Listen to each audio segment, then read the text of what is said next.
Hello everyone, welcome back to our platform. और आज हम बात करने वाले हैं एप्लीकेशन ऑफ डेरिवेटिव पार्ट 1 की। अब पार्ट 1 में आज हम पढ़ने वाले हैं रेट मेजरमेंट वाला, जो भी हमारे क्वेश्चंस होने वाले हैं उन सबको अच्छे से फोड़ेंगे और साथ ही साथ इंक्रीजिंग और डिक्रीजिंग हम अच्छे से समझेंगे। हर एक इंपॉर्टेंट क्वेश्चन और कुछ पीवाईक्यू के साथ हम पूरे चैप्टर को क्या करेंगे, खत्म करेंगे। और जो आपको पार्ट 2 मिलेगा उसके अंदर मैक्सिमम को स्टडी कर रहे होंगे, केस स्टडीज आएंगी, वो सारी चीजें। आज की क्लास में आप असर्शन, रीजन, एमसीक्यू जैसे पढ़ते आए हैं बाकी क्लासेस में, बिल्कुल वैसे ही आपको सारा कंटेंट, सारी चीजें मिलेंगी और वैसे ही धमाकेदार सवाल भी होंगे आपके। सो क्यों ना शुरू किया जाए। अब सबसे पहले मैं आपसे इतना समझता हूं, रेट का मतलब आप क्या समझते हैं, रेट से आपके दिमाग में क्या आइडिया आता है। सो रेट का बड़ा सिंपल सा मीनिंग है, आपने डेरिवेटिव किया ना, अभी आपने डेरिवेटिव इससे पहले वाले लेक्चर में पढ़ रखा है, तो आपने उसमें समझा कि जो आपका dy बाय dx होता है एक्चुअल में वो क्या होता है, that is the rate of change in y with respect to x, या हम उसे दूसरे शब्दों में क्या बोल देते हैं, the rate of change in dependent variable with respect to independent variable. यही तो हम करते हैं। तो अगर हमारा फंक्शन y बराबर fx हम लेट करके वर्क करते हैं, so dy by dx gives you the rate of change in y with respect to x। तो भाई आपको यहां पर भी करना है, एक्चुअली में AOD एप्लीकेशन ऑफ डेरिवेटिव है। सो दैट मीन यहां पर हम जो भी वर्क करेंगे उसके अंदर डिफरेंशिएशन का काफी ज्यादा यूज होने वाला है। सो आपको डिफरेंशिएशन आ चुका है, हम पहले से तैयार करा चुके हैं आपको। सो नो डाउट आज की क्लास में फिर आपको मजा भी आएगा और समझ में भी आएगा, क्योंकि जो चीज पढ़िए और उसको जब अप्लाई करिए रियल लाइफ में, देखिए आप चीजों को, तो ज्यादा हमें चीजें समझ में आती हैं। सो सबसे पहला टॉपिक हमारे क्या होने वाला है, the first one is what do you mean by rate measure. आज हम देखते हैं रेट ऑफ चेंज में हम क्या देखेंगे, आइए देखिए। अब क्वांटिटीज के अगर रेट ऑफ चेंज की बात करें, सो सिंपल सी बात है, dy बाई dx मैंने अभी आपको बताया क्या प्रेजेंट करता है, dy by dx that gives you the rate of change. ये आपको क्या देता है, represent the rate of change of y with respect to x। y में जो रेट ऑफ चेंज आ रहा है x के रिस्पेक्ट में। देखिए अगर आप कभी भी चेंज देखते हैं तो चेंज आपको दो सिचुएशन के ऊपर दिख सकता है या दो लोगों के बीच में कंपेयर करके दे सकता है। अरे आप बहुत बदले बदले लग रहे हैं, ऐसा आप कैसे बोल सकते हैं जब आपने उस पर्सन को, उस इंडिविजुअल को पहले देख रखा हो, या फिर आप दो पर्सन्स को लें और उनको आपस में क्या करें, कंपैरिजन करें, तो उसमें आप चेंज बता पाओगे। तो चेंज के लिए दो चीज चाहिए होगी हमें, राइट। तो वही है आपका y और x। y को हम बोलते हैं इन शॉर्ट डिपेंडेंट वेरिएबल भी, और x को हम बोलते हैं that is independent variable. Okay, हम इसे ये भी कहते हैं। So rate of change of y with respect to x आपका dy बाई dx होता है। अब उसी तरीके से हम चेंज निकालेंगे तो हमारे पास यहाँ पर क्या होगा, कुछ फिगर्स आएंगे। सर्कल हो सकता है आपका, यहाँ पर स्फेयर हो सकता है आपका, एक रेक्टेंगल, स्क्वायर, क्यूबॉइड, क्यूब, कुछ भी हो सकता है। सो प्री रिक्विजिट आपसे इतना रहेगा कि आप पहले बेसिक फॉर्मूले जो आपके हैं क्लास 10th मेंसुरेशन के, वो आपको अच्छे से आने चाहिए कि एक क्यूब का सरफेस एरिया क्या होता है आपका, एक वॉल्यूम क्या होता है क्यूब का, स्फेयर का वॉल्यूम क्या है, राइट, आपके स्फेयर का सरफेस एरिया क्या है। ये सारी चीजें यहाँ पर इंपॉर्टेंट है, वो अगर फॉर्मूले हमें पता है आराम से हमारे क्वेश्चंस लग जाएंगे। और अगर हमारे दो वेरिएबल्स हैं, y बराबर fx वेरी करते हैं x के रिस्पेक्ट में, तो ये वही आपका है dy बाई dt, जहां पर हम t के रिस्पेक्ट में, मतलब दोनों में चेंज देख रहे हैं। सो dy बाई dt है आपका dy by dx into dx by dt के बराबर होता है, कुछ है नहीं। आप समझ पा रहे डिफरेंस, अभी हम क्वेश्चंस को करेंगे तो आपको करके दिखाएंगे, राइट। बस इतना समझिए, जहां भी हमसे रेट की बात की गई है, रेट ऑफ चेंज की बात कर दी जाए, वहां पर हमें क्या यूज करना है, डिफरेंशिएशन। इतनी सी पॉइंट आपको दिमाग में रखनी, इतनी सी बात आपको दिमाग में रखनी है, दैट्स इट। याद रहेगा क्या। जो नेक्स्ट टॉपिक हमारा होने वाला है आज का, that is increasing and decreasing. Increasing and decreasing, नाम से ही लग रहा है ना, इंक्रीज मतलब बढ़ता जाए और डिक्रीज मतलब घटता जा रहा हो। इसके नेम में ही फील आ रहा है सर, कुछ बढ़ता हुआ और कुछ घटता हुआ। तो वैसे ही जो हमारा फंक्शन होता है, फंक्शन fx, वो भी क्या होता है आपका, कुछ नेचर रख रहा होता है। अब नेचर में क्या हो सकता है, या फिर फंक्शन आपका बढ़ता जा रहा हो, इंक्रीज करता जा रहा हो, या डिक्रीज करता जा रहा हो, या फिर दोनों ही ना कर रहा हो। ओके, इस केस में ऐसा कुछ हम समझे वन बाय वन कंडीशंस को, तो हम कैसे चेक करें, आखिर कैसे जाने। तो अगर आपको फंक्शन पूरा एक्सप्रेशन वाइज दे रखा है तो उसके लिए एक वर्किंग प्रोसेस में आपको बताने वाला हूं क्या लगेगा।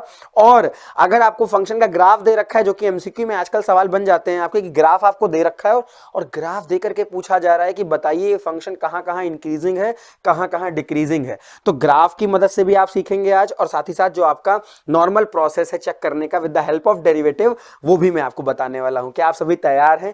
आइए बात करते हैं सबसे पहले हम इंक्रीजिंग की। देखिए कोई भी फंक्शन अगर आपका इंक्रीजिंग है, कोई भी फंक्शन आपका क्या है, इंक्रीजिंग है, तो उसकी कंडीशन समझिएगा। यहां पर तो हमने x1 x2 मतलब ये इनपुट वाइज कंडीशंस लगाई हुई हैं, राइट। अभी डेरिवेटिव वाइज भी मैं आपको बताने वाला हूं, इनका मीनिंग भी हम समझेंगे, ये आपको ग्राफ से ज्यादा समझ आएगा इनका मीनिंग। ओके, ये इंपॉर्टेंट पॉइंट है, सिंबल्स भी ध्यान रखिएगा। जो i है आपका, यहां पर ये i क्या है, एक इंटरवल है आपका, उसी इंटरवल में हम x1 x2 को पिक करते हैं।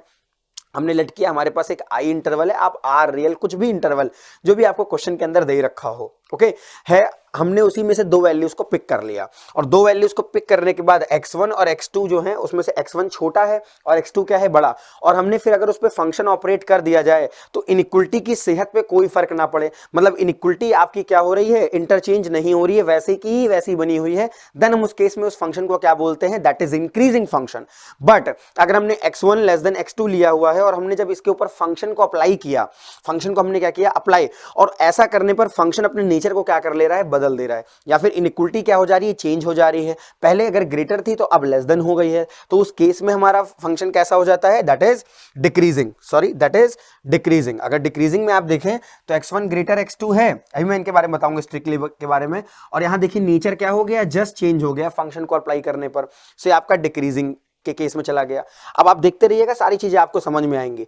अब आप एक दूसरा नाम देख रहे होंगे स्ट्रिक्टली डिक्रीजिंग, और यहां पर आप एक देखते होंगे स्ट्रिक्टली इंक्रीजिंग देख रहे होंगे।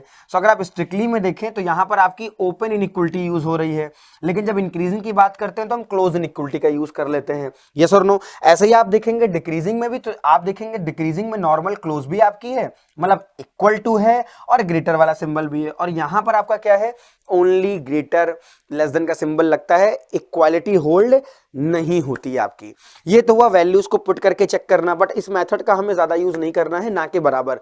जिस मेथड का यूज करना है that is with the help of derivative. आइए समझते हैं वो मेथड क्या है, ओके, और फिर हम इस लाइन को, लास्ट वाली लाइन को भी समझेंगे। सो सबसे पहला पार्ट आपको जो समझना है, राइट, फर्स्ट पॉइंट बिल्कुल बेसिक सा, कि अगर आपको इंक्रीजिंग चेक करना है, राइट, क्या चेक करना है, इंक्रीजिंग। लेट से आपको गिवन है, आपको क्या है, गिवन है एक फंक्शन f ऑफ x, आपने क्या किया, इसका नेक्स्ट स्टेप क्या बनेगा, आपने निकाला f डैश x, आपने क्या कर लिया, डेरिवेटिव कर लिया। अब बस डेरिवेटिव से ही सारी की सारी कहानी आपकी बनती चली जाती है, सारी की सारी कहानी क्या होगी, डेरिवेटिव से ही बनती आपकी चली जाएगी। या फिर मैं आपको एक चार्ट वाइज जैसे समझाऊं बेहतरीन तरीके से चार्ट वाइज, तो समझिएगा। आपको गिवन क्या रहेगा, आपको गिवन रहेगा एक फंक्शन f ऑफ x, ये आपको दे रखा होगा, यस और नो, यस सर। अब आपको क्या करना है, इसके अंदर सिंपल दो बातें हैं, आपने इसका क्या निकाला, डेरिवेटिव, f डैश x क्या कर लिया, फाइंड कर लिया, और यहीं से f डैश x की कुछ कंडीशंस हैं आपकी, क्या है, कुछ कंडीशंस, उन पे आपको क्या करना है, ध्यान देना है। देखिएगा ध्यान से, ओके। पहली कंडीशन क्या है कि आपने डेरिवेटिव किया और आपका डेरिवेटिव क्या हो जाए, वो डेरिवेटिव आपको लग रहा है कि ये जो डेरिवेटिव है ये ग्रेटर इक्वल 0 है, फर्स्ट केस। दूसरा हो सकता है आपका जो डेरिवेटिव हो वो केवल 0 से बड़ा हो, सेकंड केस। हो सकता है जो आपने डेरिवेटिव फाइंड किया वो 0 से आपका क्या है, लेस देन और इक्वल है। ऑन द लास्ट केस आपका क्या बन जाए, वो केवल 0 से क्या हो, छोटा, लेस देन हो। हालांकि ये चेक करने के लिए भी हम यही काम यूज करते हैं, और साथ ही साथ हम अगर इंटरवल्स भी निकालने हो तो वो भी करते हैं। So that was based on the different type of questions, कैसे वो पूछे जा रहे हैं, वो तो एक अलग पॉइंट हमारा हो गया। अब हम नॉर्मली इसको देख रहे हैं, कंडीशंस को हम समझ रहे हैं, ओके। तो हमने कंडीशंस अपनी पुट कर ली। अब अगर आपका x की वो वैल्यूज आपको देखनी है जहां पर आपकी फंक्शन की वैल्यू क्या है, 0 से बड़ी बराबर, यहां पर केवल ग्रेटर, यहां लेस देन इक्वल, और यहां पर लेस देन। सो ये कंडीशन किसकी होती है, दैट इज फॉर इंक्रीजिंग। ये किसके लिए है, मैं शॉर्ट में बता रहा हूं आपको, इंक्रीजिंग के लिए। ये किसके लिए है आपका, that is for strictly increasing.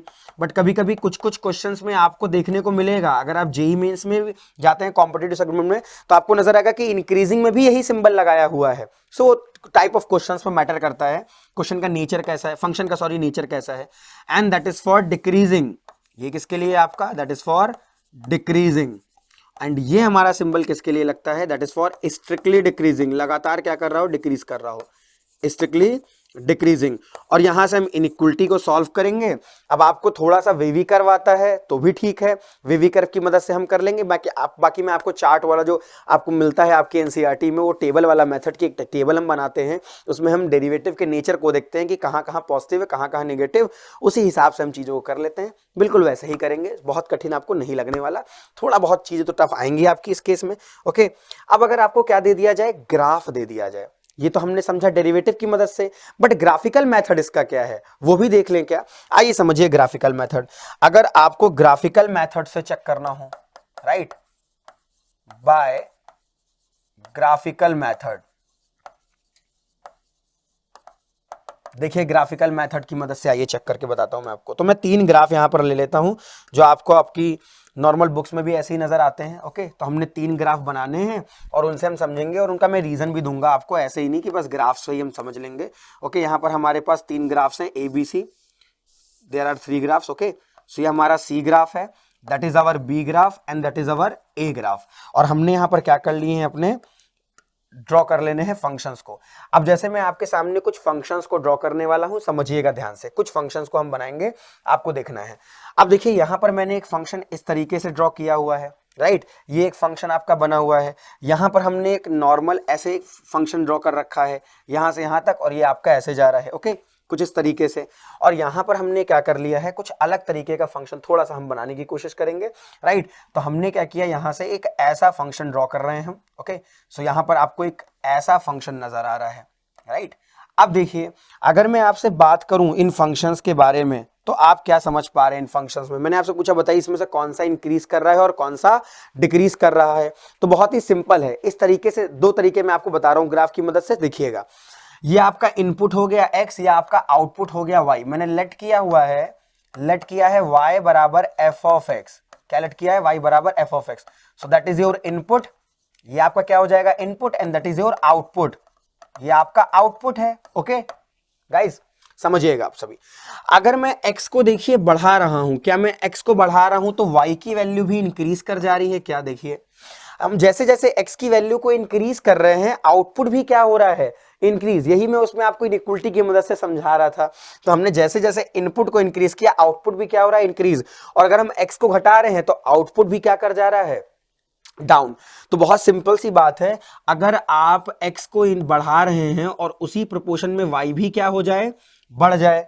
अगर आप x को डिक्रीज कर रहे हैं तो उसी प्रोपोर्शन में y भी क्या कर जाए, घट जाए, आपका डिक्रीज कर जाए। सो इस पर्टिकुलर पार्ट को हम बोलते हैं इंक्रीजिंग, कि हमारा फंक्शन कैसा है, इंक्रीजिंग है। आप इनपुट को घटाएं और उसी प्रोपोर्शन में आपका क्या हो जाए, आउटपुट भी घटता चला जाए।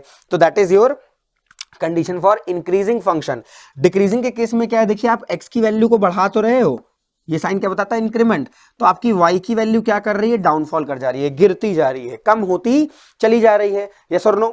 और अगर आप देखें कि आप x को कम कर रहे हैं, अगर आप x को क्या कर रहे हैं, लेस, भाई ये ओरिजिन है ना, इस तरफ जाओगे तो आपकी x की वैल्यू क्या होती जाएगी, कम होती जाएगी। तो आपका y क्या कर रहा है इस केस में, देखिए बढ़ता जा रहा है। यस और नो? तो जस्ट उल्टा रिलेशन चल रहा है कि अगर हमने इनपुट को क्या किया, बढ़ाया, तो आउटपुट क्या हो गया, कम हो गया। और अगर हमने इनपुट को क्या किया, घटाया, तो आउटपुट क्या हो जाएगा, बढ़ जाएगा। इस तरीके से भी समझ सकते हैं। अभी मैं एक और मेथड बताऊंगा, जाना नहीं है कहीं पर भी।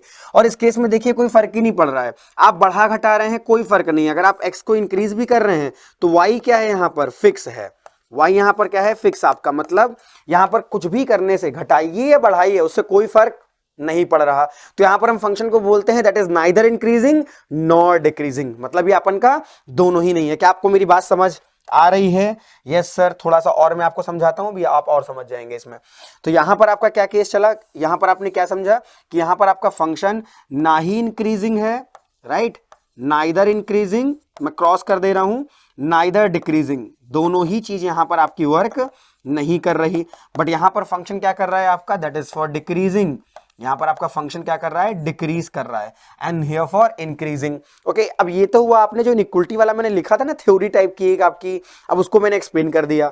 अब हम बात करेंगे कि जो हमारा ग्राफिकल एक दूसरा मेथड है, कि सर इतना सोच नहीं पा रहे हम, ग्राफ बहुत ही ज्यादा चीजों में बना हुआ है इस तरीके से, हम उसको कैसे निकालें। तो ग्राफ में आपके अगर पोर्शंस बढ़ा दिए जाएं तो कोई दिक्कत की बात नहीं है। समझिएगा ध्यान से, एक चीज आपको मैं समझाता हूं, यहां पे देखिएगा, सिंपल सी बात है, आपको कुछ भी नहीं करना है। एक छोटा सा पॉइंट यहां पर बताइए, आपको पूरा ग्राफ नजर आ रहा है, आपने इस पॉइंट को पिक कर लिया, यस और नो? आपने जैसे जैसे मैंने आपसे कहा, एक एक पॉइंट आप कहीं ना कहीं ग्राफ पे क्या कर लीजिए, फिक्स कर लीजिए, आपने कर लिया। अब एक छोटी सी बात आपको पता होनी चाहिए, क्या है वो छोटी सी बात, ध्यान दीजिएगा।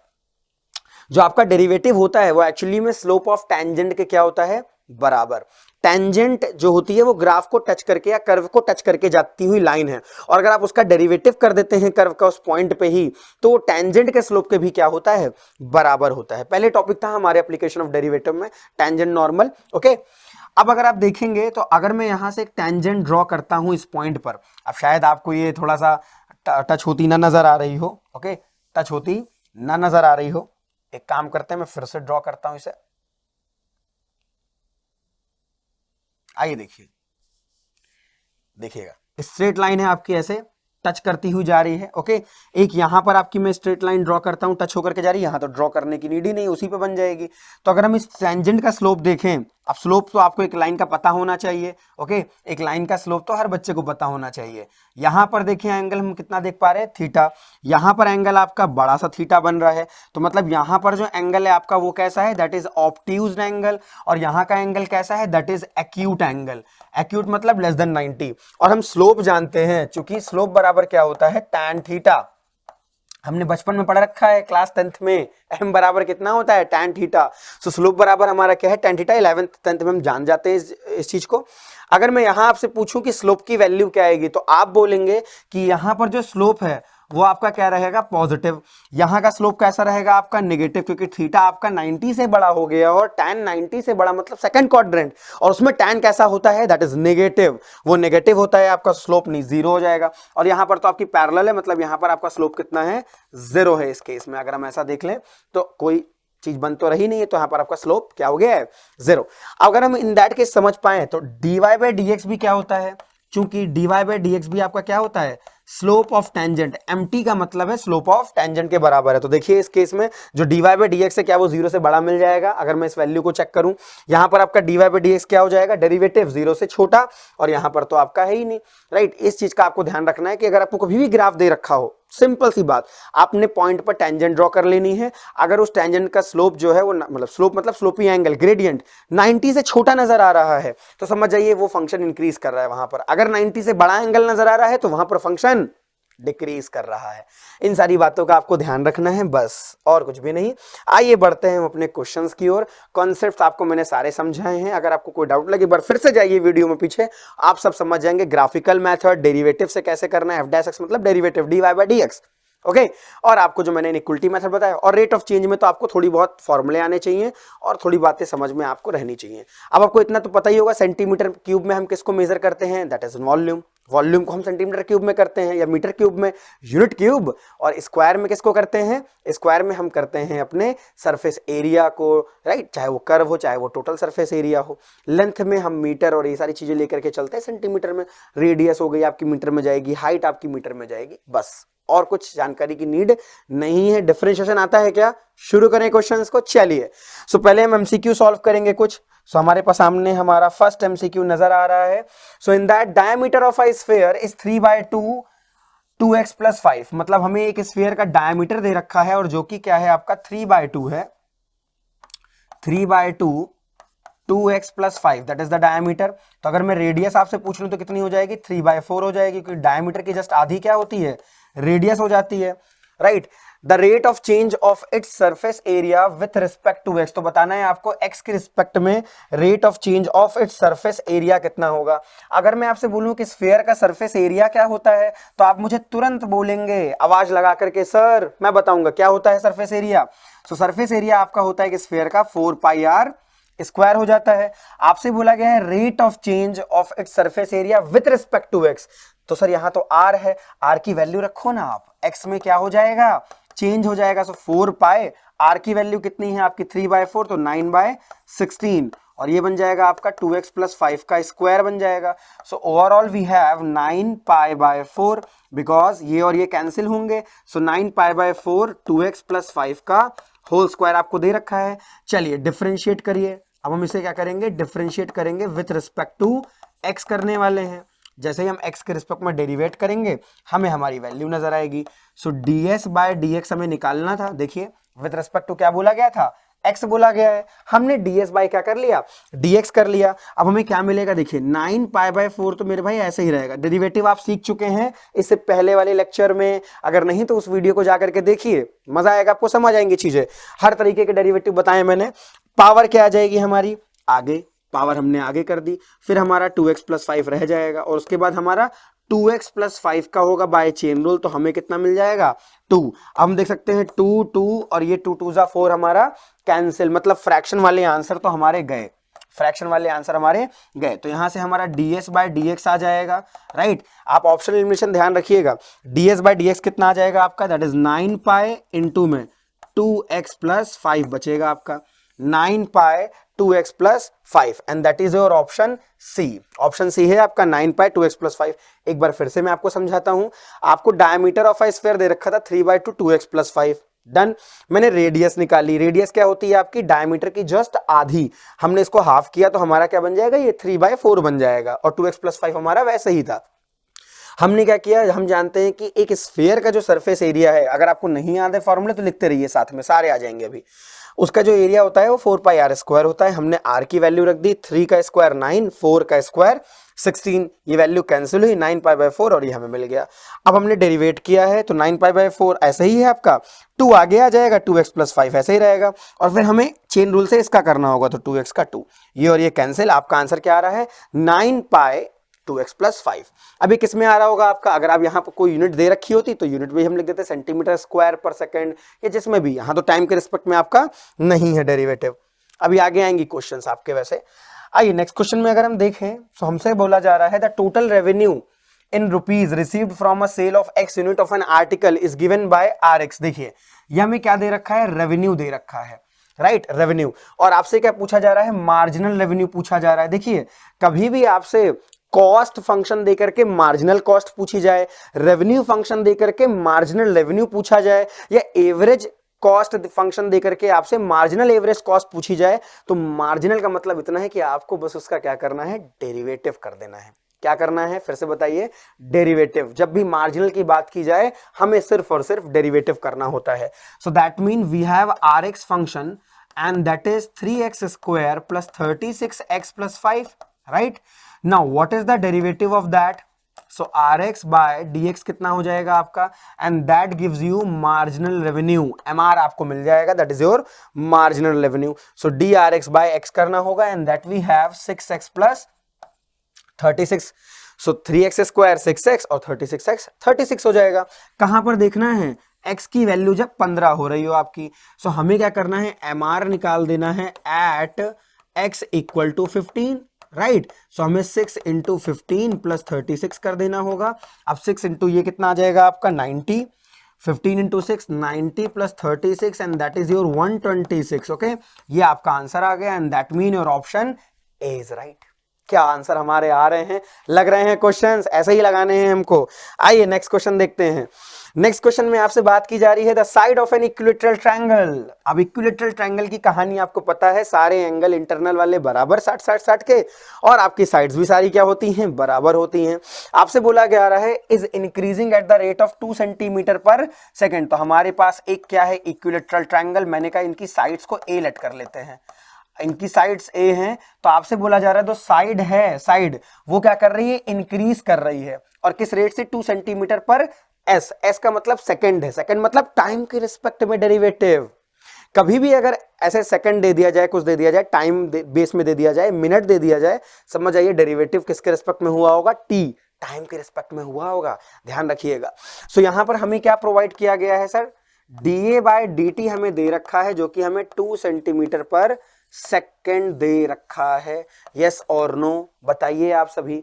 अब देखिएगा अगर इंक्रीजिंग की बात करेगा तो मैंने रेट को पॉजिटिव लिया हुआ है। अगर यही डिक्रीजिंग, अभी है आगे सवालों में, डिक्रीजिंग का मीनिंग हो जाता है रेट हम किस में ले लेते हैं? इन नेगेटिव फेज। ये ध्यान रखना है आपको। चलिए आपसे बोला जा रहा है देन विच एरिया, अच्छा which area increases when the side is 10। अगर आपकी साइड 10 हो जाती है, ए बराबर 10 है, देन आपको बताना है कि इसका एरिया कैसे इंक्रीज करेगा। देखिए एरिया हम जानते हैं क्या होता है इक्विलेटरल ट्रायंगल का, √3/4 इंटू साइड स्क्वायर। अगर आपने पढ़ रखा हो फॉर्मूला एरिया का for an equilateral triangle, so that is √3/4 into side square. ये आपको पता होना चाहिए। अब हमको यहां से क्या निकालना है? dA/dt। तो हमने क्या किया?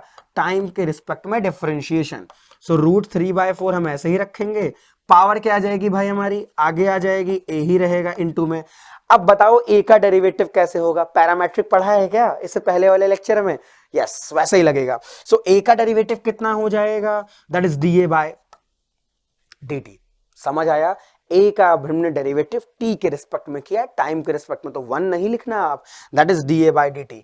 ओके, सो कैपिटल dA/dt हमारा कितना आ जाएगा? दैट इज √3 बाय, अब देखिए 2 से 2 कटेगा तो आपको 2 मिल जाएगा, इनटू साइड कितनी बोला था आपसे 10 बोला था, हमने 10 रख दी, इनटू डीए बाय dt कितना है आपका, रेट दे रखा है 2, हमने 2 रख दिया, राइट। सारी वैल्यू आपको दे रखी थी, हमने कर दी पुट, ये और ये हमारा कैंसिल आउट, हमें डीए बाय dt मिल गया भाई, कितना मिल रहा है सर 10√3 आ रहा है, yes that is the right one.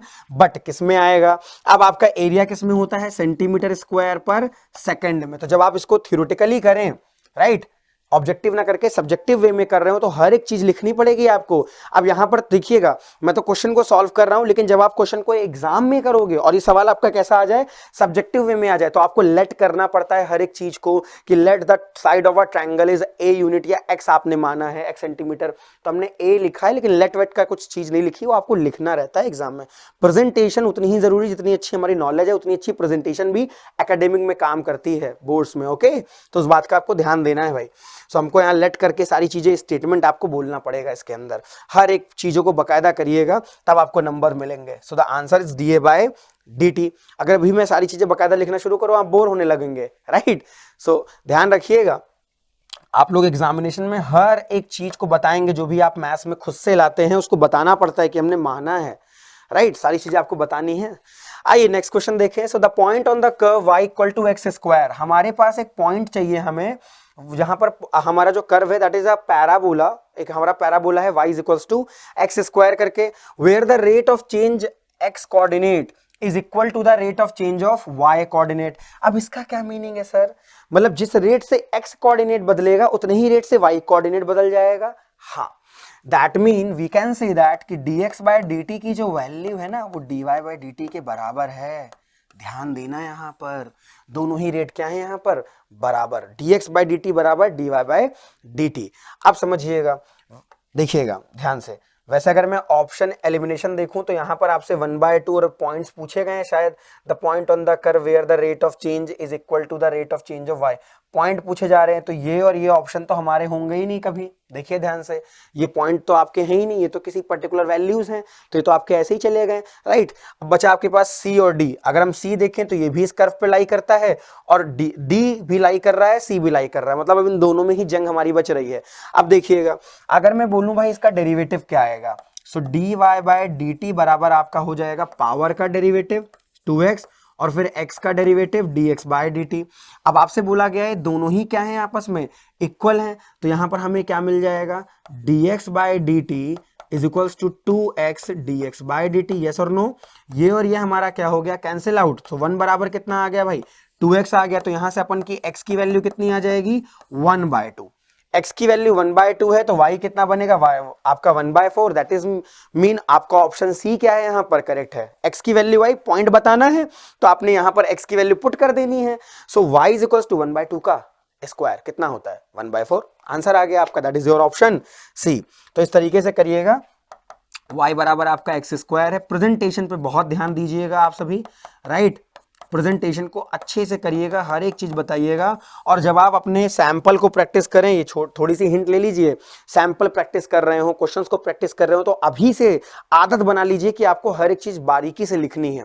क्योंकि अगर आप ये सोचेंगे अरे अभी तो हम ऐसे कर लेते हैं, एग्जाम टाइम पे तो हम कर ही लेंगे, विश्वास मानिए आपने जिस चीज की प्रैक्टिस की है ना, आप वही सेम काम वहां करते हैं। आप सोचते हो कि हम राइटिंग अभी रफ में कर रहे हैं और रफ में हम जल्दी जल्दी कर दे रहे हैं, आपने जब जब अपने प्री बोर्ड्स दिए होंगे, आपने जब जब अपने इंटरनल असेसमेंट दिए होंगे, आपने देखा होगा जैसी आपकी रफ थी वैसे ही आपकी जो आपकी एग्जाम बुक है वो ऐसी ही बन जाती है, जिस एग्जाम नोटबुक में आप करते हो।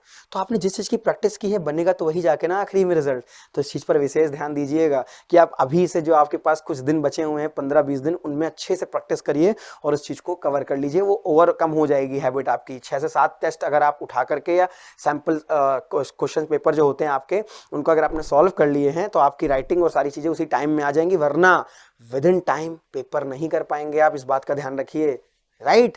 चलिए देखिएगा, नेक्स्ट क्वेश्चन आपको दे रखा है द फंक्शन, आइए क्वेश्चन की बात करते हैं।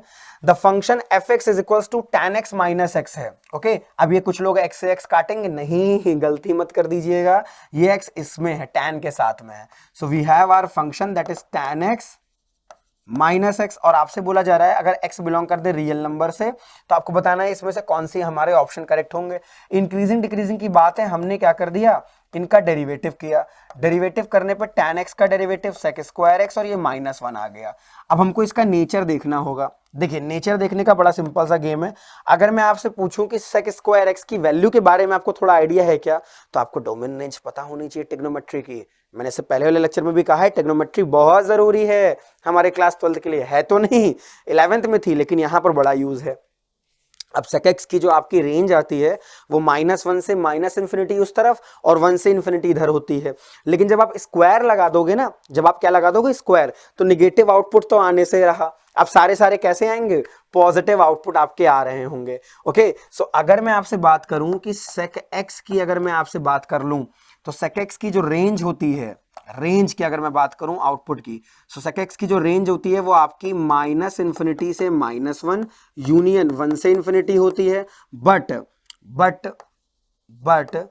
sec स्क्वायर x की अगर हम बात करें, बट sec स्क्वायर x की वैल्यू की हम बात करें तो ये आपकी क्या होगी, 1 से क्या हो जाएगी, ग्रेटर। sec स्क्वायर x आपका 1 से क्या होगा, ग्रेटर।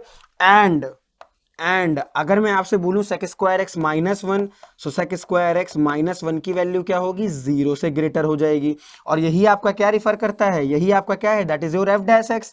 ये तो आपका डेरिवेटिव है, that is your f dash x। That mean हम कह सकते हैं इस स्टेटमेंट से कि हमारा जो f डैश x है ना, वो हमारा क्या रह रहा है, 0 से बड़ा और बराबर। और ये कंडीशन किसकी होती है, इंक्रीजिंग की होती है। That mean for every real value, for every real input या एवरी रियल x, आपका हमेशा ये जो पार्ट है ना डेरिवेटिव का, कहां गया, sec square x -1, that is always greater equal 0 and that is the condition for increasing function and that mean your option A is right here। so आपको इसकी नॉलेज होनी चाहिए कि sec स्क्वायर x की value, sec x की value कहां से कहां लाई करती है, that is the basics of domain and range of the trigonometric functions। so हमें उसकी आइडिया होनी चाहिए, राइट, उसका आइडिया हमें रहना चाहिए। आइए बात करते हैं नेक्स्ट क्वेश्चन की।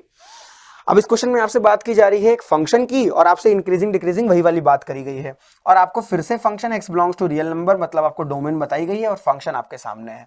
हमने फिर क्या किया, इस फंक्शन को चूज कर लिया। कितना था हमारा, 4 - 3x + 3x स्क्वायर - x³। चलिए आइए डेरिवेटिव कर देते हैं इनका। सो डेरिवेटिव करेंगे 4 का 0 -3 और यहां से हमें 6x मिलेगा and that is our 3x square. So we can see that हमारा 3 कॉमन आ रहा है यहां से। So they are several methods, आपके पास अलग अलग मेथड हैं। अगर हम चाहें तो यहाँ पर इसको फैक्टराइज किए बिना भी कर सकते हैं, डायरेक्टली भी, बट उसके लिए आपको एक चीज आनी चाहिए, और ये मैं आपको इसलिए पढ़ा दे रहा हूँ, राइट, यहाँ पर मैं आपको समझा दे रहा हूँ क्योंकि इसके बाद का लेक्चर होने वाला है that is for maximum minimum value वाला। वहां पर तो आपको परफेक्ट स्क्वायर थ्योरम या कंप्लीटिंग स्क्वायर मेथड आपको आना चाहिए, वो क्वाड्रेटिक वाला, वो आपको आता है तो हम क्वेश्चंस को आसानी से कर ले जाएंगे। अब देखिए पूरे में से कॉमन आपको क्या मिल रहा है, -3 कर लीजिए, कितना बचेगा आपके पास, x स्क्वायर। यहां पर आपको कितना मिलेगा इस प्लेस पर, तो यहां पर आपको मिलेगा -2x और यहां पर आपको क्या मिलेगा, +1। बताइए आप मुझे, इतनी वैल्यू मिली। फिर से देख लीजिए आपने क्या किया है, मैंने फिर से डेरिवेटिव से समझाता हूं ताकि कंफ्यूजन ना रहे कुछ। ये आपका 4 का डेरिवेटिव 0 है, -3x का -3, 3x स्क्वायर का 6x हो गया और -3x स्क्वायर आ जाएगा आपका अगर आप x³ का करोगे। डन। हमने क्या किया है, -3 को कॉमन निकाल लिया, तो ये आपका पॉजिटिव x स्क्वायर, ये आपका -2x, देखिए -6x, और यहाँ -3 तो आपको क्या बचा, 1। अगर आप देखें तो ये किसी चीज का स्क्वायर नजर आ रहा है, डेरिवेटिव आपका क्या नजर आ जा रहा है, स्क्वायर नजर आ रहा है। So that is -3 a square + b square -2ab है, so that is the square of x -1। क्या आपको नजर आया? तो यहां पर हम देख सकते हैं जो हमारा डेरिवेटिव है that is the square of -3 × x -1 का होल स्क्वायर, और ये इंटरवल वाला इनपुट वाला पार्ट तो नजर ही आ रहा होगा आपको, x -1 का होल स्क्वायर है। अब देखिएगा एक छोटी सी बात, अगर मैं आपसे बात करूं x -1 के स्क्वायर की, so that is always greater 0 for each x belongs to real number. So हमने समझा कि जो हमारा स्क्वायर होता है, कोई भी स्क्वायर फंक्शन है आपका, अगर वो पॉजिटिव उसका कोफिशिएंट है तो हमेशा उसकी वैल्यू क्या होती है, 0 से बड़ी और बराबर। इस बात का आपको ध्यान रखना है, ध्यान रखना है। सो अगर हम क्या करते हैं, इसके साथ कितना मल्टीप्लाई है, -3 मल्टीप्लाई है, तो अगर हम देखें -3 करके हम, राइट, -3 अगर हम मल्टीप्लाई कर देंगे, सो क्या ये निगेटिव नंबर है? सो ये निगेटिव नंबर है तो हमारी इनइक्वलिटी क्या कर जाएगी, जस्ट रिवर्स कर जाएगी। यस और नो, यस और नो, एग्जैक्टली। तो रिवर्स कर गई आपकी, मतलब डेरिवेटिव क्या हो गया आपका, हमेशा कैसा आ रहा है, negative. So here f dash x is always less than equal 0 for every value of x, that mean that is a decreasing function। ये आपका कैसा फंक्शन है, डिक्रीजिंग फंक्शन है, सिंपल। इन्हीं केसेस के साथ हमको सॉल्व करना है। देखिए इंक्रीजिंग है डेरिवेटिव 0 से बड़ा, डिक्रीजिंग है डेरिवेटिव 0 से छोटा। और आपके एमसीक्यू में बहुत बड़े सवाल नहीं आते, आप अगर नेचर भी समझ पाए थोड़ा बहुत डेरिवेटिव का तो आइडिया लग जाएगा। अभी आप पूरी क्लास करेंगे ना तो आपको पूरा अच्छे से पूरे चैप्टर का आइडिया लगेगा, तो आप क्वेश्चंस को देख करके विद इन सेकंड्स में सॉल्व कर ले जाएंगे, है ना। स्टार्ट में थोड़ा सा आपको लगता है कॉम्प्लेक्स, लेकिन आराम से क्वेश्चन हमारे सॉल्व हो जाते हैं। आइए हम अपने दूसरे टाइप पे बात करते हैं, that is very short answer type questions. आइए इन पे बात करते हैं जो 2 मार्क्स के हमारे एग्जाम में नजर आएंगे। अब 1 बाय 1 इनमें भी हम वैसे ही सारा प्रोसेस करेंगे जो हमने एमसीक्यू में और कॉन्सेप्ट में समझ रखा है। बढ़िया से ध्यान दीजिएगा और क्वेश्चन को सॉल्व करिएगा। साइड में आपसे बोला जा रहा है the side of an equilateral triangle is increasing, फिर से वैसा ही है, eight the rate of 0.5 centimetre per second. तो हमने लेट कर लिया। देखिए एक सवाल मैं आपको करके बताऊं, आपको क्या कर लेना है, लेट कर लेना है। Let the side of triangle, ऐसे करके आपको बता देना है, side of triangle is equals to x centimetre. तो गिवन क्या है आपको, गिवन है आपको बेसिकली dx बाय dt, और dx बाय dt की वैल्यू कितनी है, दैट इज 0.5, मतलब 1/2 ही बोल सकते हैं हम इसे, पर सेकंड आपको दे रखा है। ये हमें क्वेश्चन में क्या है, गिवन है, यस और no. So dx by dt we have 0.5 centimetre per second, and now we have to find the rate of increase of its perimeter. इसका पेरीमीटर किस रेट से इंक्रीज करेगा, हमें ये निकालना है। सो वी नो दैट हमें पता है कि इसका जो पेरीमीटर हो जाएगा, हमें क्या पता है, पेरीमीटर p बराबर कितना होता है आपका। अब आपकी सारी साइड्स का सम, मतलब a इंटू ए या फिर x प्लस एक्स, जो कि आपका बन जाएगा 3x, देन आपका dp बाई dt क्या हो जाएगा, डिफरेंशिएट करने पे जाते 3dx बाई dt, यस और नो, यही तो आपको मिलेगा। बस आपको क्या करनी है, ये वाली वैल्यू को यहाँ पर इनपुट करना है, and you have your answer. So here we have dp by dt and that is equals to 3 into what is the value of dx by dt, that is 0.5, so 0.5, and we have our answer, that is dp by dt we have 1.5 centimetre per second, because that is the perimeter. और perimeter की भी unit आपकी क्या होती है, ये आपकी centimetre, मतलब जैसे आपकी वो चल रही होती है साइड्स, उसी यूनिट में ये भी मूव करता है। बताइए समझ आया क्या। आसान होते हैं क्वेश्चन, रेट के बड़े आसानी से लग भी जाते हैं, कोई दिक्कत नहीं होगी, फॉर्मूले अगर आपको तैयार है। नेक्स्ट क्वेश्चन देखिए, वॉल्यूम की बात की गई है। The volume of a cube is increasing, increase कर रहा है at the rate of 9 centimeter cube per second. How fast is its surface area increasing when the length of an edge is 10 centimeter? जब आपके as की length कितनी है, 10 centimetre है।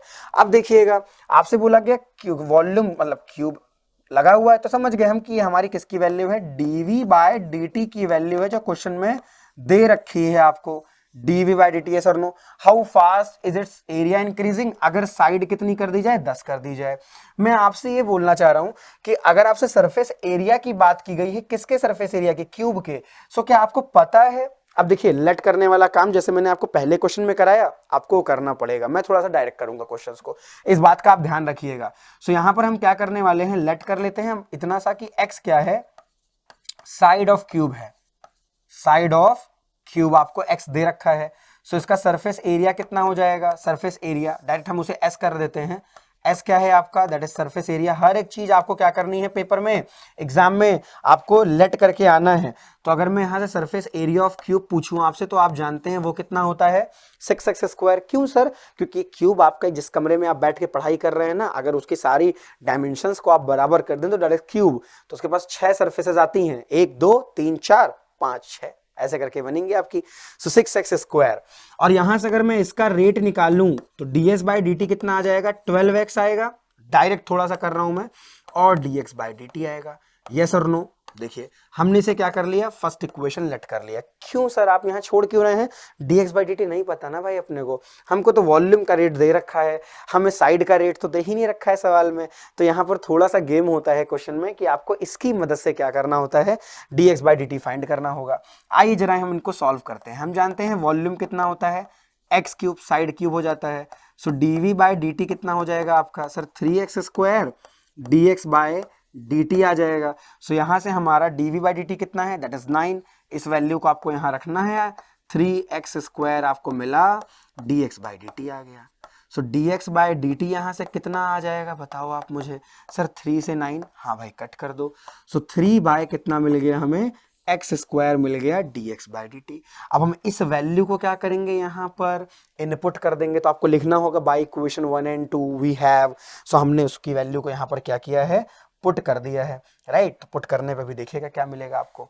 जैसे ही आपने यहाँ रखा, सो ds बाई dt कितना आ गया आपका, 12 इंटू में x इंटू में dx बाई dt की वैल्यू सर 3 बाय ना एक्स स्क्वायर आ रहा है। x से x क्या हो गया आपका शहीद। x की वैल्यू कितनी दे रखी है आपको, 10 सेंटीमीटर दे रखी है। क्या आपने वैल्यू पुट कर दिया, 12 त्रिक कितना हो जाएगा आपका 36 डिवाइड बाय आपका कितना है 10, तो कितना आ रहा है आपका, that is 3.6 centimetre square per second. That is the right answer. क्या आपको समझ आया क्या करना है। कभी कभी कुछ कुछ सवालों में हमें साइड या जिसकी रेट हमको चाहिए होती दे नहीं रखी होती, वो कहीं छिपी हुई है किसी एक रिलेशन में, तो हमको पहले उस रिलेशन को ओपन करना है, बारीकी से सॉल्व करना है, देन हमें वो रेट मिल जाती है और उसे हम अपने मेन इक्वेशन में क्या कर लेते हैं, पुट कर लेते हैं।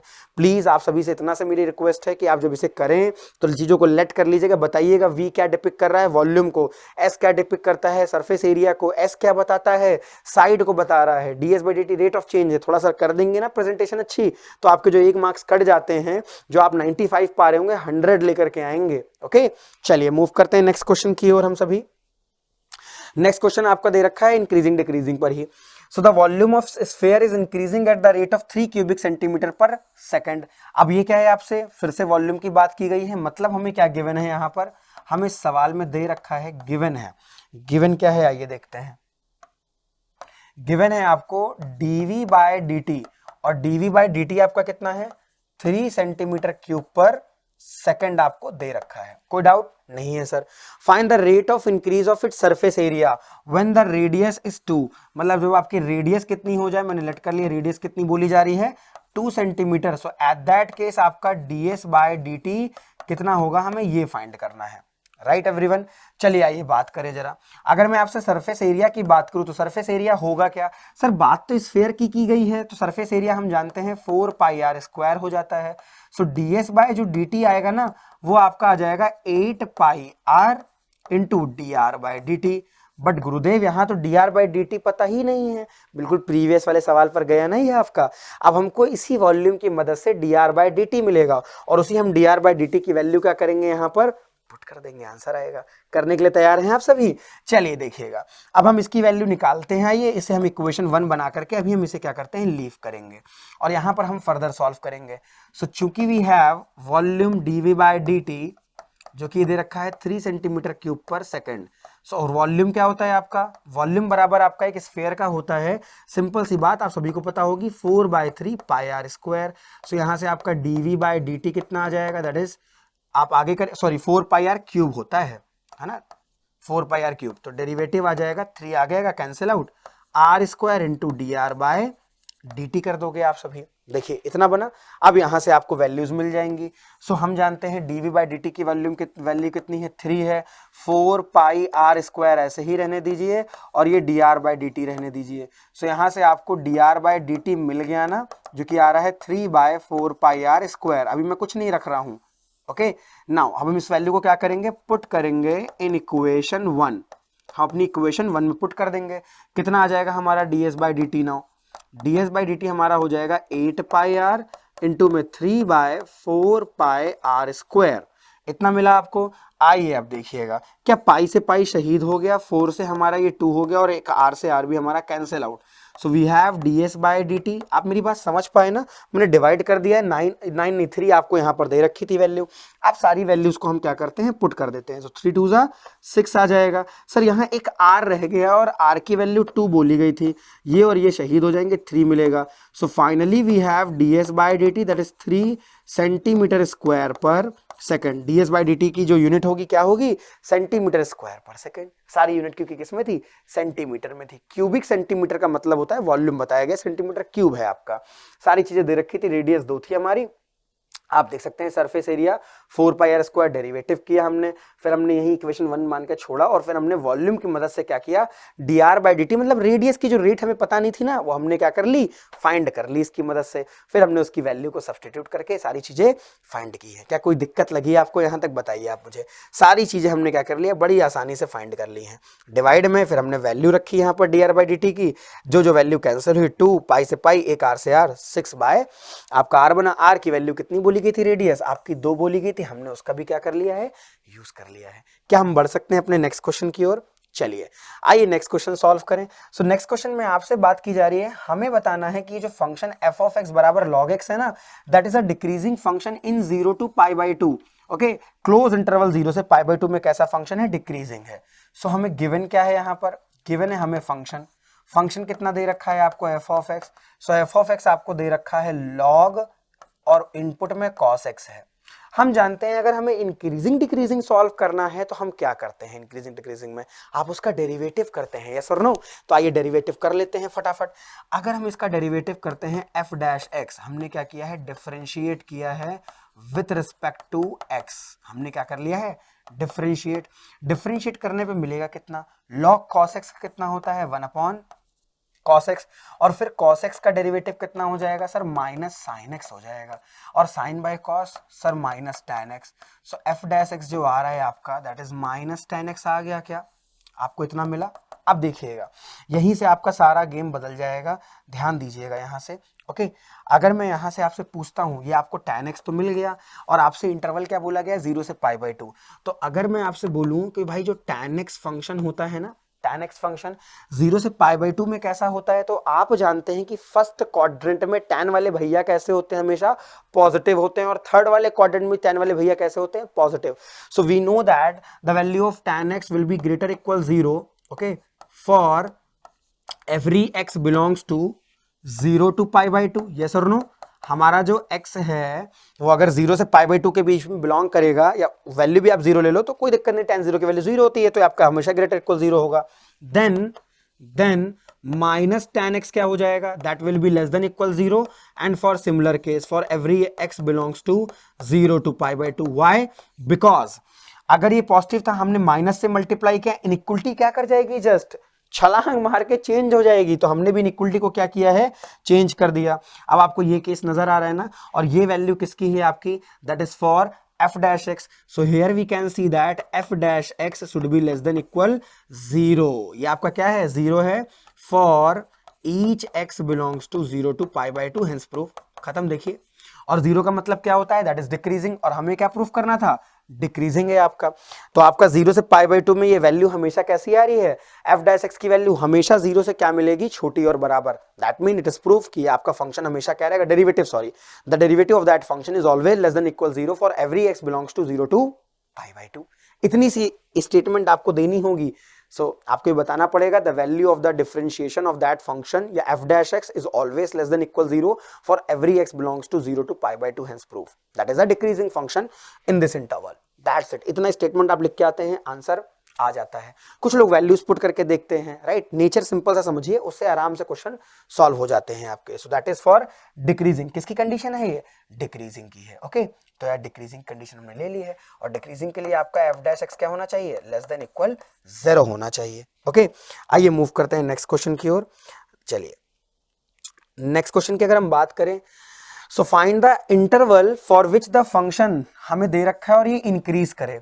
अब देखिए हमें फंक्शन क्या गिवन है। अब देखिएगा मैं क्वेश्चन को थोड़ा रफली तरीके से करूंगा, मतलब उतना भी नहीं जैसा आप करते हो, उतना रफली नहीं, लेकिन जो स्टेटमेंट है, जो चीजें हैं, वो आपको अपने आप मेंशन कर लेनी है उसमें। ओके, अब आपसे बोला जा रहा है find the interval for which the function f of x बराबर cot inverse x plus x। पहला काम आप क्या करोगे मेरे साथ, आप मुझे बताओ। आप सर डेरिवेटिव फाइंड करोगे। सो इसका डेरिवेटिव कितना होता है, -1 अपॉन 1 प्लस एक्स स्क्वायर, और x का कितना होता है, 1 होगा। थोड़ा सा सॉल्व कर लेते हैं ना। सो -1 प्लस एलसीएम लिया हमने, जैसे ही हमने लिया क्रॉस मल्टीप्लाई किया, हमें ये मिल गया, 1 से 1 हमारा शहीद हो गया, and we have our derivative value that is x square by 1 plus कितना आ जाएगा आपका, एक्स स्क्वायर आ जाएगा। क्या ये आपका आ गया f डैश x की value, that is x square by 1 plus x square. Done, इतना आपको मिल चुका है। अब इसके बारे में बात करनी है। आपसे बोला गया किस इंटरवल में ये इंक्रीज करेगा, मुझे इतना सा बता दीजिए आप। सिंपल सी बात अगर मैं आपसे करता हूं कि भाई अगर एफ डैश एक्स की वैल्यू को मैं थोड़ा सा गौर से देख रहा हूं ना, ये कभी जीरो नहीं, सॉरी ये कभी निगेटिव नहीं हो रही है, जीरो तो हो जाएगी जीरो पर, but is not in negative phase. ये कभी भी आपकी निगेटिव नहीं हो सकती, ऑलवेज कभी भी निगेटिव नहीं होगी, always that is positive, right. So चूंकि x square by 1 plus x square that is always greater equal 0 for every x belongs to real number. आप कुछ भी रखो ना इसके अंदर, अगर आप जीरो रखोगे तो जीरो हो जाएगा, लेकिन अगर जीरो के अलावा कुछ भी इसके अंदर रखोगे so always it gives you a positive value. और आप इसको देख सकते हैं, ऊपर भी पॉजिटिव है और नीचे वाला भी क्या है, ऑलवेज पॉजिटिव है। नीचे वाली वैल्यू भी पॉजिटिव है, ऊपर वाली भी क्या है, पॉजिटिव। नीचे वाली वैल्यू कभी जीरो भी नहीं हो सकती, 1 प्लस एक्स स्क्वायर है, यस और नो। इतना स्टेटमेंट लिख देंगे आप, एग्जामिनर समझ जाएगा, आपको आइडिया है इस चीज का। दैट मीन इंटरवल क्या आ जाएगा, hence F dash x, hence F x is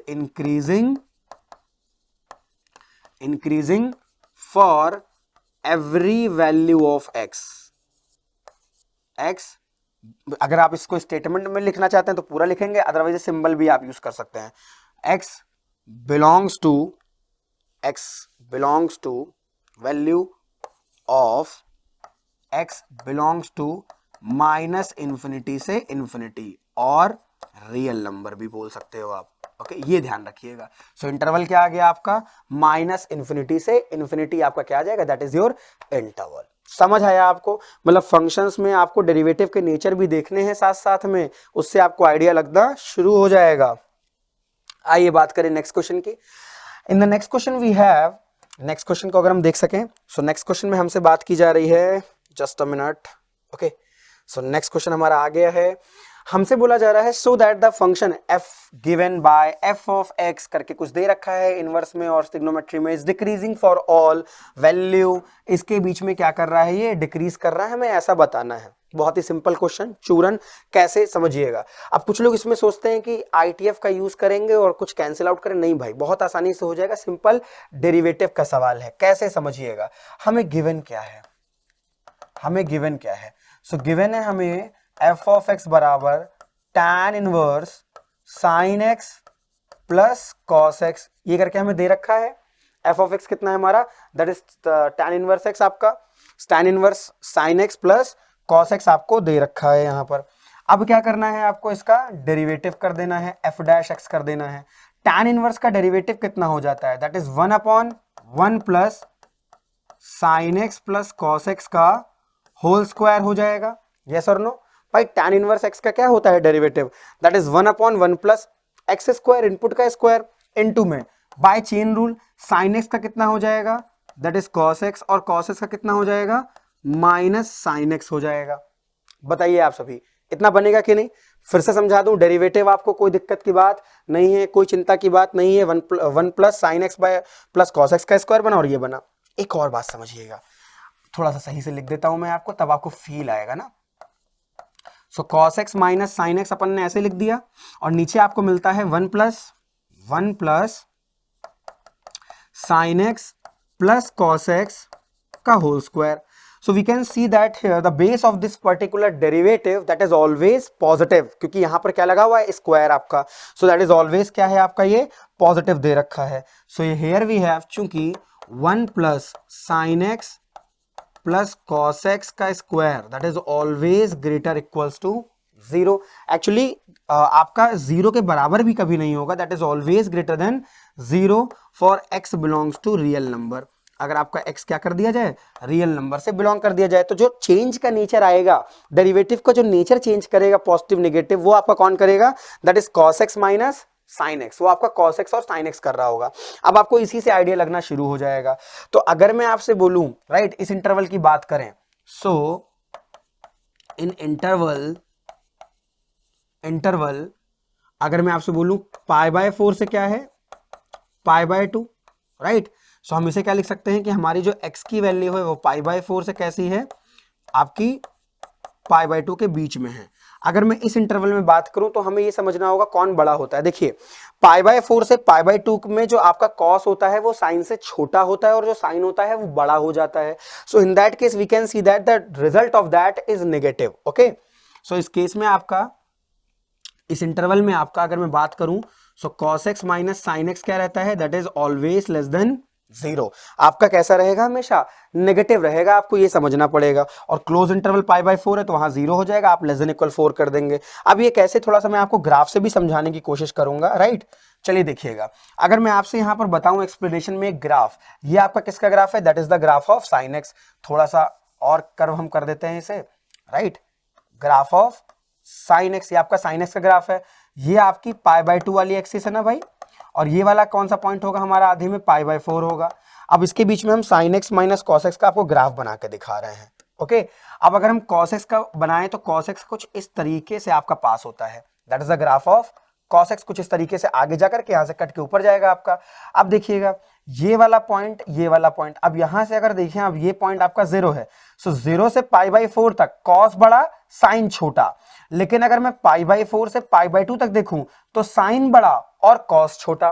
तो आपका π/4 से π/2 में साइन बड़ी वैल्यू है और cos छोटी वैल्यू है, तो छोटे माइनस बड़े का डिफरेंस कैसा आता है, नेगेटिव। वो आपको नेगेटिव दे रखा है, हेंस प्रूव ये फंक्शन कैसा है आपका, that is a decreasing function. Okay, so that mean f' क्या है आपका, डिक्रीजिंग फंक्शन है। सिंपल, अगर मैं इससे बिलोंग कराऊं तो डिक्रीजिंग फंक्शन आ गया आपका, खत्म भाई। डेरिवेटिव अगर 0 से छोटा आपने प्रूफ कर लिया तो दैट मीन फंक्शन डिक्रीजिंग है, और अगर आपने डेरिवेटिव को 0 से बड़ा प्रूफ कर लिया मतलब फंक्शन कैसा है, इंक्रीजिंग। इतना सा कॉन्सेप्ट है इसका, इतना सा कॉन्सेप्ट है इसका। आपको वही चीजें क्या करनी है, इसके अंदर कंस्ट्रक्ट करनी है। आइए नेक्स्ट क्वेश्चन देखिए। कॉन्सेप्ट आप मुझसे लेते जाइए और बाकायदा अच्छे से नोट्स को बनाते रहिएगा साथ में। अब यहां पर आपसे बोला जा रहा है कि we have a function f(x) that is x minus 1 into में e to the power x plus 1। हमें बताना है is an increasing function for every value of x which is greater than 0। अगर 0 से बड़ी हम x की वैल्यू ले लें तो इसका डेरिवेटिव मतलब हमेशा कैसा होना चाहिए, 0 से बड़ा होना चाहिए, पॉजिटिव। हम इसे इस तरीके से भी समझ सकते हैं। लगाएं क्या, देखिए आइए इसका डेरिवेटिव करते हैं। सो f' कितना आएगा, लिख दीजिएगा, differentiation with respect to x कितना आ जाएगा आपका, that is x minus 1, right, e to the power x का e to the power x plus e to the power x को लीव किया भाई, u लगेगा ना यहाँ पर, x का डेरिवेटिव 1 और 1 का कितना हो जाएगा 0। So we have f' and that is x minus 1 e की पावर x प्लस e की पावर x आ जाएगा। अगर मैं इसे थोड़ा सा ओपन कर दूं तो यहां से मुझे मिलेगा e की पावर x, कॉमन लेने पे x माइनस 1 प्लस 1, और ये 1 से 1 शहीद हो जाएगा हमारा। सो f' कितना आ जाएगा हमारा, x इंटू में e की पावर x आ जाएगा। यस, ये आपका आ गया इतना। ओके, अब देखिएगा ध्यान से, अगर मैं देखूं तो दैट इज ऑलवेज ग्रेटर 0। ये आपका हमेशा क्या होता है, ग्रेटर 0 होगा। सो here e to the power x function that is always greater 0, right, for every value x belongs to real number। ये नेगेटिव होता ही नहीं कभी आपका, राइट। सो दैट मीन जो पूरी जिम्मेदारी आ जाएगी फंक्शन की नेचर को चेंज करने की, वो किस पे आ जाएगी, x पर आ जाएगी। यस और नो। सो x की वैल्यू जैसे जैसे बदलेगी, क्या डेरिवेटिव का नेचर भी वैसे ही बदलने लगेगा, डिपेंड करने लगा ना, क्योंकि ये तो हमेशा कैसा है, पॉजिटिव है। सो दैट मीन अगर हमारा x क्या है, positive, right. So for x greater 0 f' is always greater 0। so that mean आपका फंक्शन क्या करेगा, आपका इंक्रीज करेगा। hence f of x is increasing function। बस इस तरीके से आपको स्टेटमेंट लिखने हैं, increasing, f(x) is increasing for x greater 0। खत्म, इतना सा काम करना है और कुछ भी बात नहीं है यहां पर। डन। आइए नेक्स्ट क्वेश्चन देखें हम सभी। तो ये तो बात की हमने अपने जो भी हमारे वेरी शॉर्ट क्वेश्चंस थे। अब हम किसकी बात करेंगे, शॉर्ट आंसर टाइप क्वेश्चंस की बात करेंगे। मतलब डिफिकल्टी का लेवल थोड़ा एक स्टेप और जाएगा, और डिफिकल्टी में कॉन्सेप्ट नहीं बदलता, डिफिकल्टी में कैलकुलेशन बदलती है। जो कैलकुलेशन भी आसान थी अब वो थोड़ी सी क्या करेगी, हमारी दिक्कत क्रिएट करेगी, थोड़ी सी कैलकुलेशन टफ होने लगती है। आइए अब क्वेश्चन को सॉल्व करना शुरू करें हम वेरी शॉर्ट टाइप में भी। थोड़ा सा कैलकुलेशन के लिए आप प्रिपेयर रहिएगा मेंटली। क्वेश्चन आपसे कहता है the radius r of a right circular cylinder is decreasing at the rate of 3 centimetre per minute. आपसे क्या बोला जा रहा है, एक राइट सर्कुलर सिलेंडर है आपका, आपके पास एक राइट सर्कुलर सिलेंडर मैंने बनाया है यहाँ पर, राइट, ये आपका है, जिसकी रेडियस कितनी है हमने ले ली है r, आपको बताना पड़ेगा वहां पर, और हाइट कितनी है h है। बात की गई हाइट की तो हमने हाइट भी h ले ली है, height h is increasing and radius हमें बोला गया है r, हमने वो लेट कर लिया। ठीक, ये लेट किया हुआ है, ये आपको लिखना पड़ेगा, let the radius and height of the cylinder is r and h। वैसे तो दे रखा है, given in the question symbol दे रखा है, अगर नहीं दे रखा है तो आप लेट करते हो, नो डाउट आपको इतना समझ आया। अब देखिएगा आगे आपसे क्या बात की गई है, आगे आपसे बात की गई है कि हाइट जो है वो इंक्रीज कर रही है आपकी 2 सेंटीमीटर पर मिनट की रेट से, और आपकी जो रेडियस है डिक्रीज कर रही है। अब आप देखिएगा, आपको पहला एक पार्ट लिखना है गिवन क्या क्या है। So in that we have dr by dt, dr by dt आपका कितना हो जाएगा, dr by dt, so dr by dt आपका माइनस में लगेगा और 3 सेंटीमीटर पर मिनट की रेट से दे रखा है। क्यों माइनस, क्योंकि यहां पर क्या यूज किया गया है, डिक्रीजिंग। और आपका dh बाय dt कितना दे रखा है, ये आपका 2 सेंटीमीटर पर मिनट की रेट से जा रहा है, तो हम इसे पॉजिटिव रखेंगे। Why, because that is increasing, ये क्या कर रहा है आपका, इंक्रीज कर रहा है। यस और नो, इंक्रीमेंट के बारे में बात की गई है, सो हमने इसे पॉजिटिव ले लिया। ये दो बातें हमें दे रखी थी, और r और h की वैल्यू एट इंस्टेंट आपको दे रखी है। r की वैल्यू 7 लेनी है हमें, और जो h है वो हमें एट इंस्टेंट कितना लेना है, 2, whenever we find the rate of its volume. आपको बताना है find the rate change of the volume. चलिए भाई वॉल्यूम की बात कर लेते हैं। सो चूंकि we know that the volume of the cylinder that is pi, cylinder है ना आपका, हाँ, पाई आर स्क्वायर एच होता है, ये ध्यान रखिएगा। अगर कोन होगा तो 1/3 पाई आर स्क्वायर एच। चलिए डेरिवेटिव कर लेते हैं। सो डीवी बाय, आपको टाइम के रिस्पेक्ट में करना है। अब ध्यान रखिएगा एक चीज, यहाँ पर जो आपके वेरिएबल है ना, जो वेरिएबल है वो दो हैं, आर भी वेरी कर रहा है और एच भी कर रहा है, तो आपको यहाँ पर यूवी रूल लगाना पड़ेगा, राइट, प्रोडक्ट रूल आपको यूज करना पड़ेगा। तो हमने पाई को बाहर कर दिया, आर स्क्वायर को लीव किया तो एच का derivative D H by d T, plus H को लीव किया तो आर स्क्वायर का हो जाएगा डी आर 2r, और r का dr बाई डी टी हो जाएगा। सारी वैल्यूज को पुट कर दीजिए, dv बाई डी टी आ गया आपका। सो पाई r की वैल्यू कितनी है, 7, 7 का square 49, dh by d t कितना है आपका, 2 दे रखा है, h कितना है आपका, h आपका दे रखा है 2 इंटू 2 इंटू r कितना है सर 7 है, dr बाई डी टी कितना है, माइनस का 3 दे रखा है। समझ आई आपको मेरी बात। और देखिएगा ध्यान से, अगर आप चाहें तो इसको पाई में छोड़ना चाहें पाई में छोड़ दें वैल्यू को, अगर आप चाहें तो इसको न्यूमेरिकल पार्ट में भी कर सकते हैं, ये आपके ऊपर है। सो हम इसको 22/7 लेट करेंगे, पाई को लेट क्या करना है, इसकी वैल्यू जो रहती है आपकी 22/7, ओके, और 49 इंटू 2 माइनस 2 2 ज़ा 4 3 ज़ा 12 इंटू 7 हो जाएगा। अगर हम देखें तो 7 ऊपर से कॉमन हो रहा है, सो 22 आपका बचेगा इंटू में 7, अगर कॉमन कर ले तो 7 2 ज़ा 14 माइनस 12, सो हमारा जो फाइनल आएगा वो आ जाएगा 22 इंटू में 2 आ जाएगा, and the answer is 44 centimetre cube per minute. That is our answer, 44 centimetre cube per minute.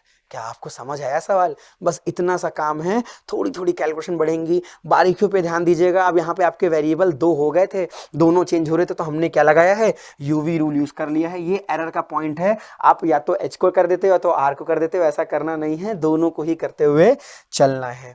आइए अगले सवाल से और हम समझते हैं।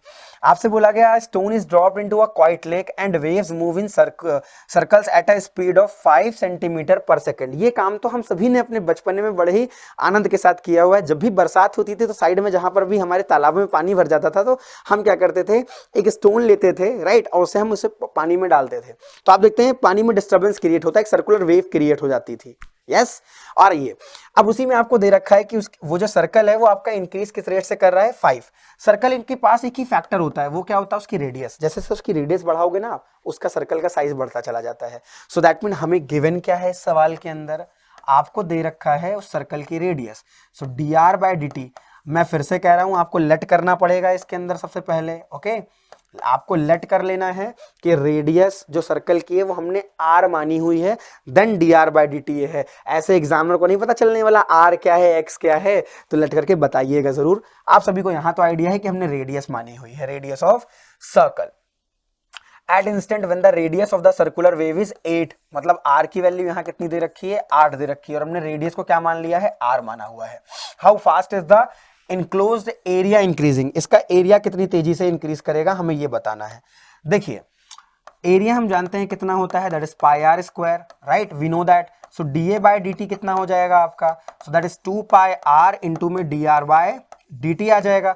सारी वैल्यूज दे रखी हैं, पता नहीं कैसे सवाल आपका शॉर्ट में आया हुआ है, बट ये शॉर्ट, वेरी शॉर्ट, ऐसे वेरी करता रहता है क्वेश्चन, राइट। बहुत ही चूरन सवाल हो गया हमारे लिए। 2 इंटू पाई इंटू आर की वैल्यू कितनी है सर, आर की वैल्यू एट इंस्टेंट 8 बोल दी गई है। D r by d t कितना है सर, 5 दे रखा है। क्या आप कर सकते हैं इस सवाल को, आपसे केवल एरिया ही तो पूछा है कि एरिया किस रेट से इंक्रीज करेगा। सो हमारा d a by d t आ जाएगा इस केस में, सभी को मल्टीप्लाई कर दीजिए। सो ये 16 5 जा 80 पाई आ रहा है आपका। आप चाहें तो 22/7 ओपन कर सकते हैं, दैट्स ऑन यू। ये आपका आ जाएगा सेंटीमीटर स्क्वायर पर सेकंड में है, तो सेकंड में हम कर लेंगे। ये आपका आंसर आ गया, खत्म सवाल आपका। क्या कर रहे हैं हमने, 2 पाई आर इसका डेरिवेटिव हो जाएगा और आर का कितना हो जाएगा, that is d r by d t हो जाएगा आपका। वो वैल्यू हमने पुट की, सो 2 इंटू 8 इंटू 5, 8 5 40 दूना 80 करके आपका आंसर आ गया है। आइए नेक्स्ट क्वेश्चन की बात करें। नेक्स्ट क्वेश्चन में आपसे बात की जा रही है, at what point of ellipse. अब एलिप्स तो आप समझते होंगे ना, अगर नहीं समझते तो मैं थोड़ा डायग्राम आपको ऐसे बता देता हूं। ये है आपका एलिप्स, कॉनिक सेक्शन आपने पढ़ा होगा, ओके, एलिप्स है। और उसकी इक्वेशन आपको दे रखी है 16x square plus 9y square equal to 400। Does the ordinate decrease at the same rate at which the abscissa increase. आपसे बताना है कि इस इलिप्स पे कहां पर वो पॉइंट आएगा कि अगर जो ऑर्डिनेट डिक्रीज कर रही है वो आपकी सेम रेट हो एब्सिसा इंक्रीज करने की। एब्सिसा ऑर्डिनेट समझते हैं, एक्स और वाई एक्सिस वाला पार्ट पढ़ रखा है आप सभी ने, है ना। अगर कोई पॉइंट 2,3 लिखा हुआ है तो एक्स वाला जो पॉइंट है उसको हम एब्सिसा बोलते हैं, वाई वाले पॉइंट को हम ऑर्डिनेट बोलते हैं। मतलब यहां पर क्या दे रखा है आपको, ये तो खैर इलिप्स हो गया हमारा इलिप्स। क्वेश्चन में गिवन क्या है, हमें क्वेश्चन में हमें दे रखा है फंक्शन भी, मतलब कर्व भी, और एक रिलेशन दे रखा है कि आपका dx बाय dt जो है या dy बाय dt वो माइनस, ऐसे किसी भी माइनस आप ले सकते हैं, वैसे तो आगे पीछे इंटरचेंज हो सकता है, उससे कोई दिक्कत नहीं होने वाली है आपकी। यह आपको दे रखा है, राइट। अब आगे समझिए, यहां पर आपको फंक्शन क्या दे रखा है। सो हमें गिवन है कर्व भी। गिवन कर्व क्या है हमारे लिए, चलिए देखिए, गिवन कर्व है हमारा एक्स स्क्वायर के साथ 16 है प्लस 9y स्क्वायर है इक्वल टू 400 है। आइए फटाफट इसको डिफरेंशिएट करते हैं। चलिए मेरे साथ डिफरेंशिएट करेंगे आप सभी, इसका डेरिवेटिव करेंगे। डेरिवेटिव क्या बनेगा 16x स्क्वायर का, तो ये आपका हो जाएगा 32x, यस और नो। देखिए 16x स्क्वायर प्लस ऐसे करके दे रखा है, सो आपका हो जाएगा 32x प्लस 9y स्क्वायर का 18y और y का dy बाय dx हो जाएगा, okay. The at the point, अच्छा टाइम के रिस्पेक्ट में हमसे रेट दोनों की पूछी जा रही है, तो आपको डेरिवेटिव टाइम के रिस्पेक्ट में करना है। से आपका हो जाएगा 32x dx बाय dt कर दीजिएगा, इतना ध्यान रखिएगा, ओके। क्योंकि आपसे रेट दोनों की बोली गई है ना, किसी के रिस्पेक्ट में नहीं बोली गई कि अगर आपका जो एब्सिसा है ऑर्डिनेट के रिस्पेक्ट में जाए, ऑर्डिनेट एब्सिसा के ना ना ना, ऐसा नहीं बोला गया। ऑर्डिनेट का अलग है, एब्सिसा का अलग है, दोनों का रेट अलग अलग है, मतलब टाइम के रिस्पेक्ट में हमें करना है, तीसरे वेरिएबल के रिस्पेक्ट में, ओके। 9 2 18y और यहां पर हो जाएगा dy बाय dt एंड ये वैल्यू कितनी आ जाएगी, 0 के बराबर। So here we have relation something, आपका 9 2 18 हो गया और ये आपको दे रखा है। अगर हम इसमें रिलेशन देख पाए थोड़ा सा, बाद में हम उसका यूज कर लेंगे, अभी अगर हम रिलेशन देखना चाहें तो 2 तो कॉमन आपका चला गया पूरी तरीके से। सो ये आ जाएगा आपका 9y dy by dt is equals to minus, ये आपका हो जाएगा 16x dx बाय dt। अब यहां से आप वैल्यू रख सकते हो। सो 9y dy बाय dt आपका बराबर किसके है, माइनस 16x, और dx बाय dt की वैल्यू क्या है, माइनस dy बाय dt रख दीजिए, या dy बाय dt की value minus dx by dt कर दीजिए। ये और ये वैल्यूज क्या हो जाएंगी, cancel out, minus minus plus. So 9y is equal to कितना आ गया आपका 16x आ गया। लेकिन हमें तो चाहिए था पॉइंट, हमने इसका यूज कर लिया यहां पर, ओके। हमें तो चाहिए था पॉइंट, अभी तो रिलेशन आया है पॉइंट्स में। एमसीक्यू होता तो हम इसमें चेक करके भी देख लेते, लेकिन अभी सॉल्व करना पड़ेगा। तो यहां से अगर मैं आपसे y का मान पूछूं इन टर्म्स ऑफ x, तो आप बोलेंगे सर 16x बाय 9 आ जाएगा, यस और नो। ये आ गई आपकी y की वैल्यू। अब उसे आप यहां पुट करेंगे और सॉल्व करेंगे। सो 16x square plus 9 into y की वैल्यू रखेंगे तो 256x स्क्वायर बाय 81 हो जाएगा, इज इक्वल टू कितना है 400। आपने कट किया इसे तो 9 मिला, 16 9 जा 144, okay, x square plus 256 x square divide by आपका 9 चल रहा है, इज इक्वल टू 400 इंटू में 9 कर देते हैं। मल्टीप्लाई, ये आपका कितना बन जाएगा 300 400, सो 400x²। थोड़ी सी कैलकुलेशन मेरे साथ आपको बैठ करके करनी है, उसके बाद आपका सवाल चूरन हो जाएगा। 400 से 400 कैंसिल, x² बराबर 9 आ गया, मतलब x की वैल्यू हम बोल देंगे ±3 है। चलिए, जब हमने रखा x की वैल्यू 3 तो y कितना आ जाएगा आपका यहाँ पर, सर y बराबर 16x बाय आपका 3 है, तो 3 रखने 9 है सॉरी, ये आ जाएगा। और जब हम x की वैल्यू रखेंगे -3 तो y की वैल्यू क्या आ जाएगी आपकी -16/3 आ जाएगा। So here we have 2 pair of points. कौन कौन से हैं बच्चों, एक x बराबर 3 y बराबर 16/3 और एक x बराबर -3 और y बराबर -16/3 है क्या, आप सभी चेक कर लीजिए। राइट, ये आपके क्या आ गए हैं पॉइंट्स। इसको थोड़ा सा ओरिएंटेशन से मतलब प्रेजेंटेशन पे बढ़िया काम करिएगा, बार बार मैं हर सवाल में आपसे बोलता हूँ। ओके, नेक्स्ट क्वेश्चन देखते हैं। आइए, आपसे बोला गया find the intervals in which the function f given by f of x बराबर sin 3x, और x की वैल्यू क्या कर रही है 0 से π/2 बिलोंग करती है। तो आपको बताना है कि इंक्रीजिंग कब होगा, डिक्रीजिंग कब होगा। बहुत ही प्यारा क्वेश्चन है, बहुत ही मजेदार सवाल है, ध्यान से देखिएगा इसको। ओके, ध्यान से सॉल्व करिएगा और इंपॉर्टेंट भी है। हम इस टॉपिक को बोलते हैं सब इंटरवल बेस्ड क्वेश्चन, क्योंकि कभी कभी आपको क्वेश्चन ये वाला ना सेपरेट करने के लिए भी बोला जाता है, separate the given interval in which the given function is increasing और डिक्रीजिंग, समथिंग लाइक दैट। वैसे ही हमारा क्या है ये क्वेश्चन, बारीकी समझिएगा, समझिएगा, थोड़ा सा अलग तरीका रहेगा।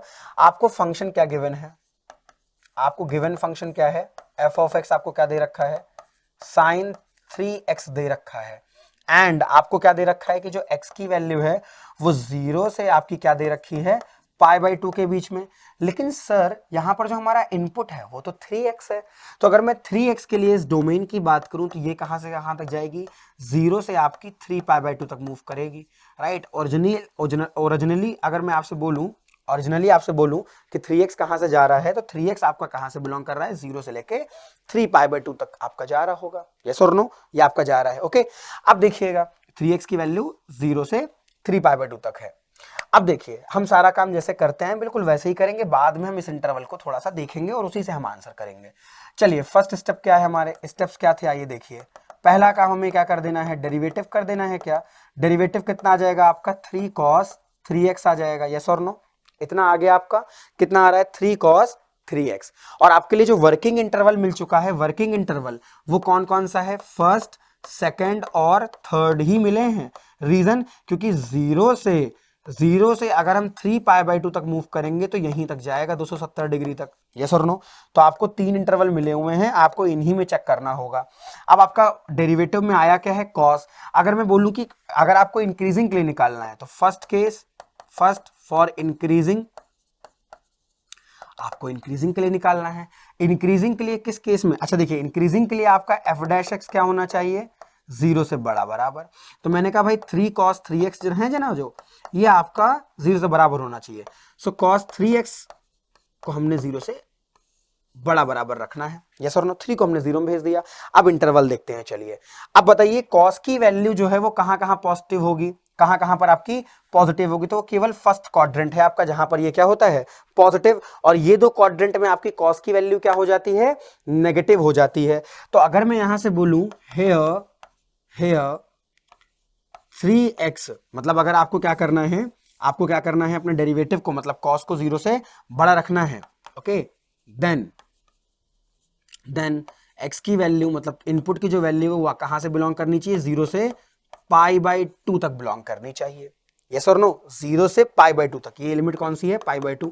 यहां पर आपका फंक्शन क्या होता है, कॉस फंक्शन, पॉजिटिव होता है ना, तो हमने वही लिया हुआ है। ये बना आपका x। अब आप 3 से डिवाइड कर दीजिए, जैसे ही आप 3 से डिवाइड करेंगे आपको मिलेगा π/6। देखिए x के रिस्पेक्ट में वैल्यू आ गई ना आपकी, और ये आपका आ गया interval, that is interval for increasing.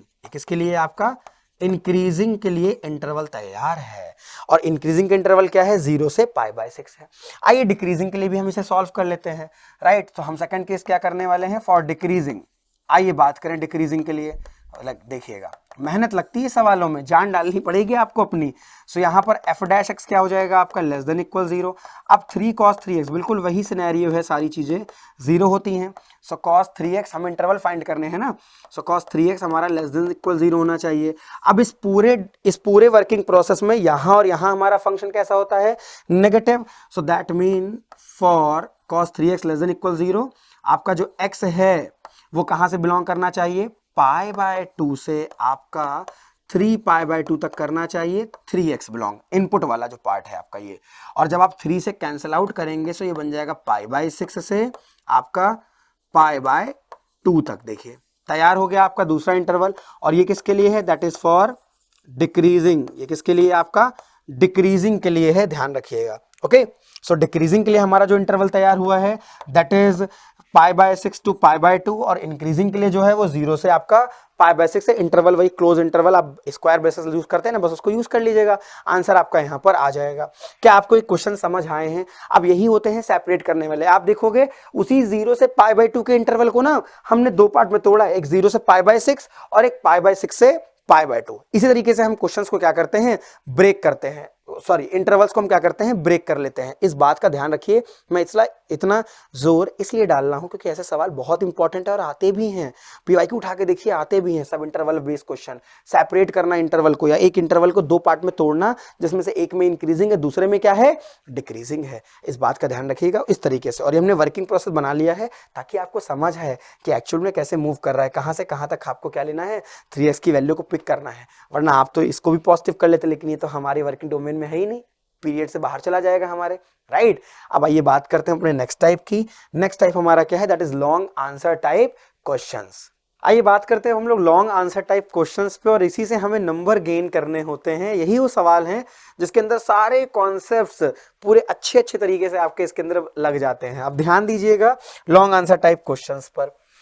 पहला क्वेश्चन हमारे सामने है रेट मेजर से बेस, और आपसे बोला जा रहा है sand is pouring from a pipe at the rate of 12 centimetre cube per second. The following sand forms a cone on the ground in such a way that the height of the cone is always 1/6 of the radius of the base. How fast is the height of the sand cone is increasing when its height is 4 centimetre. आपकी textbook की ये problem है, NCERT में आपको मिल जाएगी ये। Okay, अब देखिए इसको कैसे करना है, बहुत सिंपल सी बात है। आप अगर बालू को ले लें, सैंड को ले लें, और अगर आप उसको ऐसे गिराना शुरू करें बेस पर, जो आपका एक प्रॉपर बेस दे रखा है, प्लेन दे रखा है, तो आप देखते हैं कि ये एक कोन का फॉर्म कर लेता है, राइट। जब भी आपने देखा होगा तो इनके टीले आपको नजर आते हैं जो कि एक फॉर्म के कोन के फॉर्म में होते हैं, एक कोन के फॉर्म में। अब मैंने कहा भाई जो इसने ले लिया है, ऐसी केस स्टडी भी आपको मिलती है, राइट। इन्होंने एक कोन का फॉर्म कर लिया है, सैंड ऊपर से गिर रही थी और इसने गिरते गिरते क्या कर लिया है, एक कोन का फॉर्म कर लिया है। ऐसे करके आपकी ये कोन बन गई है। अब इस कोन की जो हाइट थी हमने उसे कितना लेट कर लिया, h यूनिट, और जो रेडियस थी हमने उसे क्या लेट कर लिया है, r। हमने लेट कर लिया है कि जो हाइट ऑफ कोन है वो h है, and the radius of the base, उस कोन का जो ऐसे करके नीचे बेस सर्कल तैयार होगा ना, उसका जो रेडियस होगा दैट इज r, वो आपकी r है। अब आपसे यहां पर कुछ बातें बताई गई हैं। ये आपका क्या दे रखा है, क्यूब में वॉल्यूम। सो दैट मीन हमें गिवन क्या है, यहां पर हमें गिवन है यहाँ पर वॉल्यूम। आप अच्छे से मानिएगा हर एक चीज की, इसकी जो हाइट है h है, ऐसे करके रेडियस, वॉल्यूम v है। ओके, सो dv/dt हमें क्या दे रखा है यहाँ पर, दैट इज 12 सेंटीमीटर क्यूब पर सेकेंड। ये हमें dv/dt गिवन है। The falling sand forms a cone on the ground in such a way that the height of the cone is always 1/6 of, height क्या है कोन की, 1/6 ऑफ रेडियस ऑफ बेस है। Okay, और क्या दे रखा है आपको गिवन है, height of the cone is 1/6 of radius of the base. क्या हमने लिख लिया उसे, h बराबर 1/6 r है। How fast is the height of the sand cone increasing. आपको हाइट का इंक्रीमेंट निकालना है व्हेन द हाइट इज 4। मतलब आपको फाइंड क्या करना है, हमें फाइंड करना है इसके अंदर dh/dt at h is equals to 4 centimetre. ये अपन को क्या करना है, फाइंड करना है।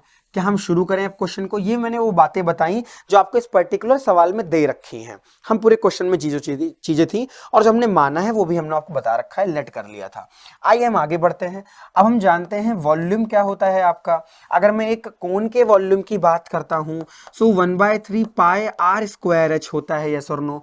और यहां से आपसे रेडियस की कोई बात नहीं की गई है सवाल के अंदर, तो क्या हम रेडियस को हाइट के फॉर्म में चेंज कर लें? एग्जैक्टली हमें रेडियस को हाइट के फॉर्म में चेंज कर लेना है। तो रेडियस हमारी कितनी है यहाँ पर, अगर हम हाइट के फॉर्म में निकालें 6h, और उसी वैल्यू को हम यहाँ पर क्या कर देंगे, पुट कर देंगे। सो वॉल्यूम आ जाएगा 1/3 पाई, रेडियस कितनी है 6h, तो आपकी हो जाएगी 36h क्यूब बनेगा भाई, 6 का स्क्वायर और h क्यूब इंटू एच 36। ये आप कट करेंगे, आपका कितना आ जाएगा 12। सो वॉल्यूम कितना आ गया आपका 12 पाई h क्यूब आपका वॉल्यूम बना इन टर्म्स ऑफ हाइट। अब हम क्या कर लेंगे, इसे डिफरेंशिएट करेंगे।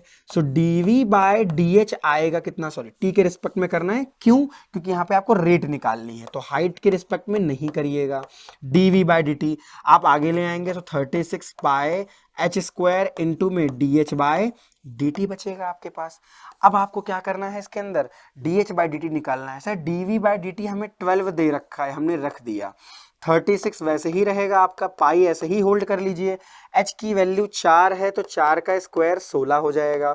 और देखिए हमें क्या dh बाय dt मिल जा रहा है, हमने सारी वैल्यूज को क्या कर दिया है, पुट कर दिया है। ये काम आपको भी करना है, सारी वैल्यूज को पुट करना है। 12 3 36, तो आपका आ जाएगा 1 is equals to 48 pi dh by dt। So here we have the rate of change of height, that is 1/48 pi.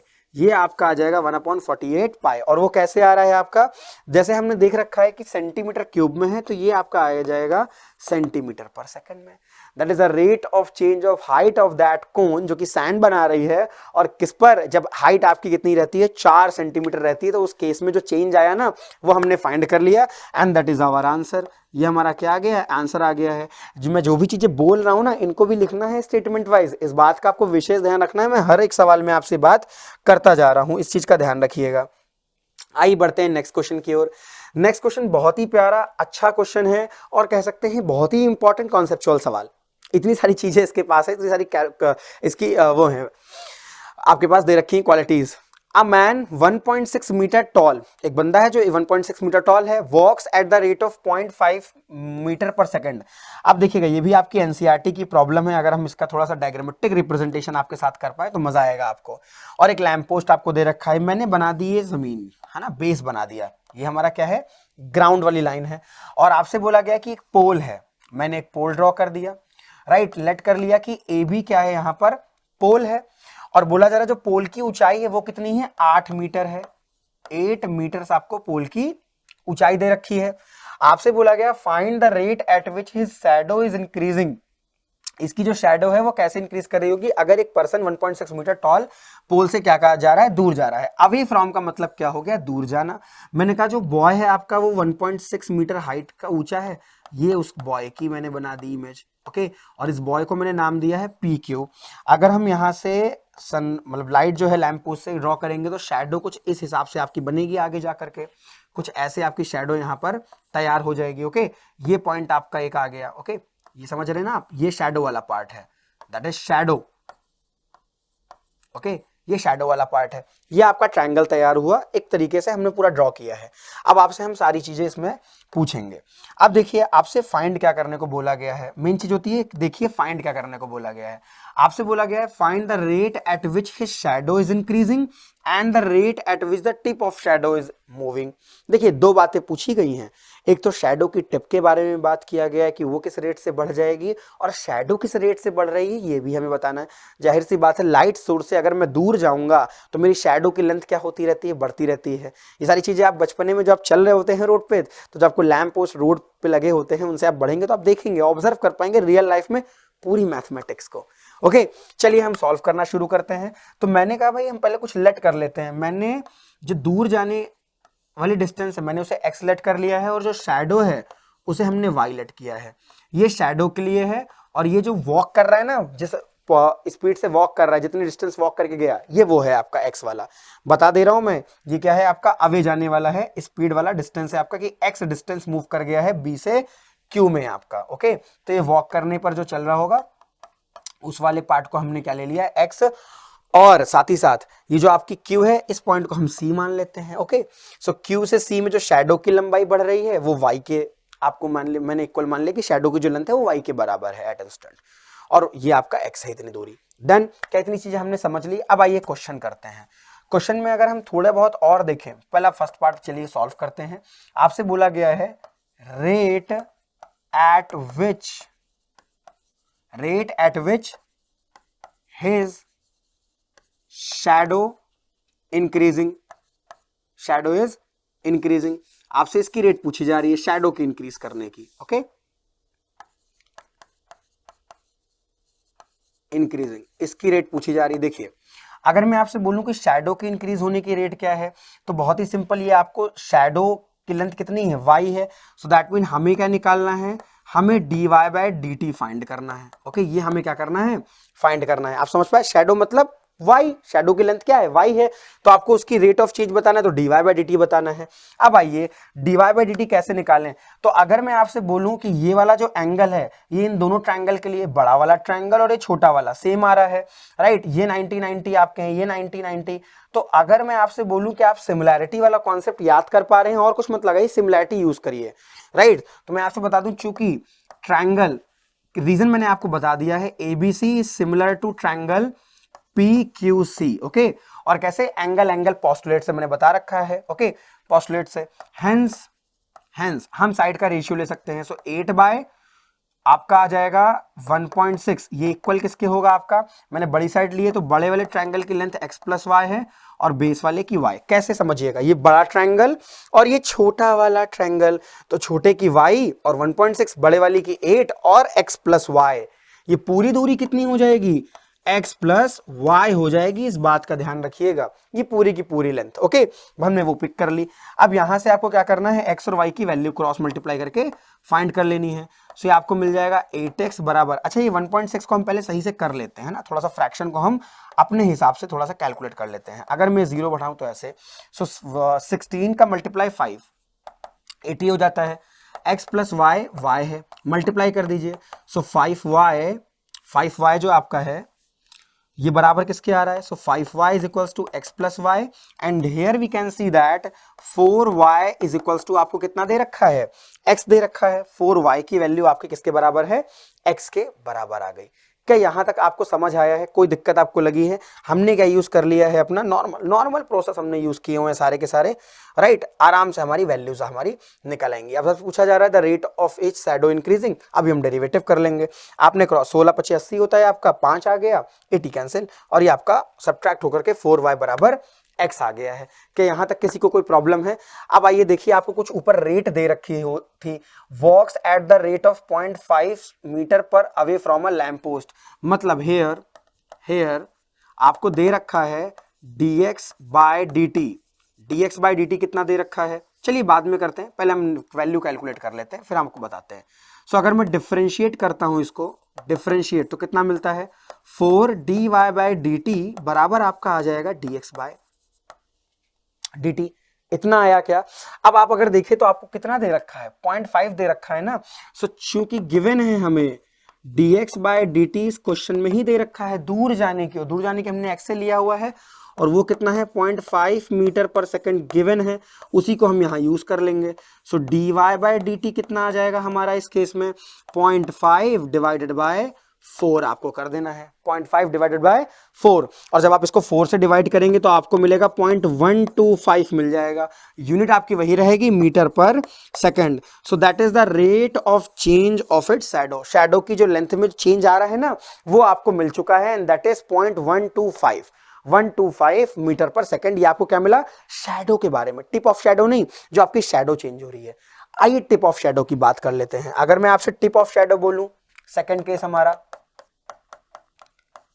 Tip of shadow की अगर रेट ऑफ चेंज हम आपसे पूछें तो क्या बनेगा इस केस में? देखिए अगर मैं टिप ऑफ शैडो की बात करूं तो टिप ऑफ शैडो तो x प्लस वाई के फॉर्म में आपकी बनेगी। कैसे? पूरी लेंथ आपको लेना है पोल से अवे फ्रॉम द पोल, मतलब जो टिप है ये इस पोल से किस रेट से आगे जा रही है, सो x प्लस वाई बनेगा आपका टोटल। इस पोल से इस पॉइंट तक आपकी ये टिप है और ये पोल है, दूरी कितनी है, x प्लस वाई, तो x प्लस वाई का हमको क्या निकालना है, रेट निकाल देना है, दैट्स इट। आइए x प्लस वाई का रेट निकाल लेते हैं, ये बनेगा, तो रेट कितना आ जाएगा आपका, rate, so rate that is dx plus y by आपका dt हो जाएगा, and that is dx by dt plus d y by d t. Okay, ये दूर जा रहा था मतलब इंक्रीज कर रहा है, इंक्रीज में पॉजिटिव, सो ये पॉजिटिव का 0.5 और ये 0.125 भी पॉजिटिव का था।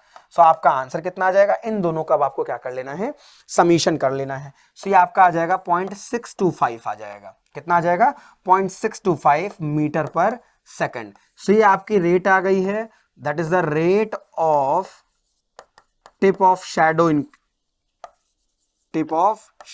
Is increasing.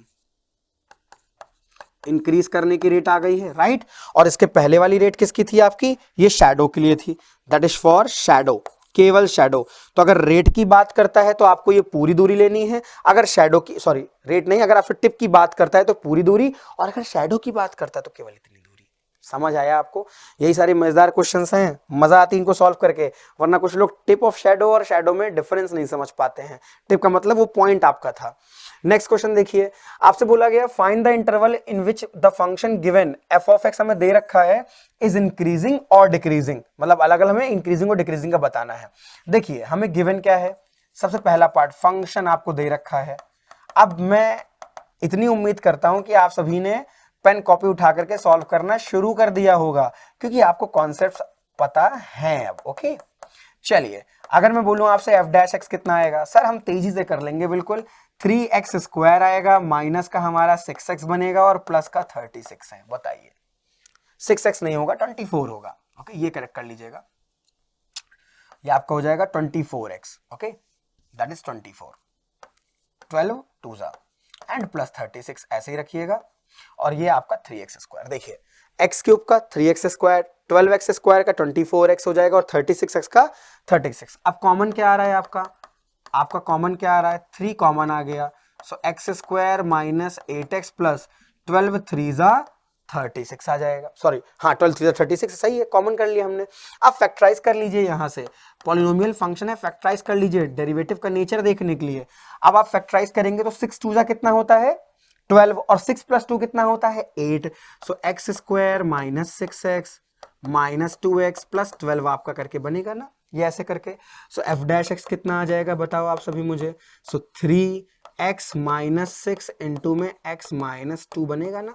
देखिए क्या हमें डिफरेंशिएशन की वैल्यू मिल चुकी है, डिफरेंशिएशन की वैल्यू आपको मिल चुकी है। अब आपको एक प्यारी सी नंबर लाइन ड्रॉ कर लेनी है। आपने क्या किया, एक नंबर लाइन ड्रॉ कर लेनी है। देखिएगा कैसे, आपने एक नंबर लाइन ड्रॉ कर ली, यहां पर आपने देखा माइनस इन्फिनिटी और ये क्या है आपका इन्फिनिटी है। चलिए क्रिटिकल पॉइंट निकाल लेते हैं, ये कब जीरो होगा, इसका एक रूट क्या है 6 और इसका एक रूट क्या है 2 है। आप ये फैक्टराइजेशन तो समझते ही होंगे, x माइनस 6 और माइनस 2 कॉमन लेने पर मिला है, बीच में माइनस था तो दोनों माइनस के साइन के हैं आपके। ओके, सो एक आपका आ रहा है 2 और एक आपका क्या आ रहा है 3। तो यहां पर हमको 3 फेज नजर आ रहे हैं, एक ये और एक ये। अब इसके बाद आपको क्या करना होता है, एक टेबल कंस्ट्रक्ट करनी होती है छोटी सी, इतना ध्यान दीजिएगा।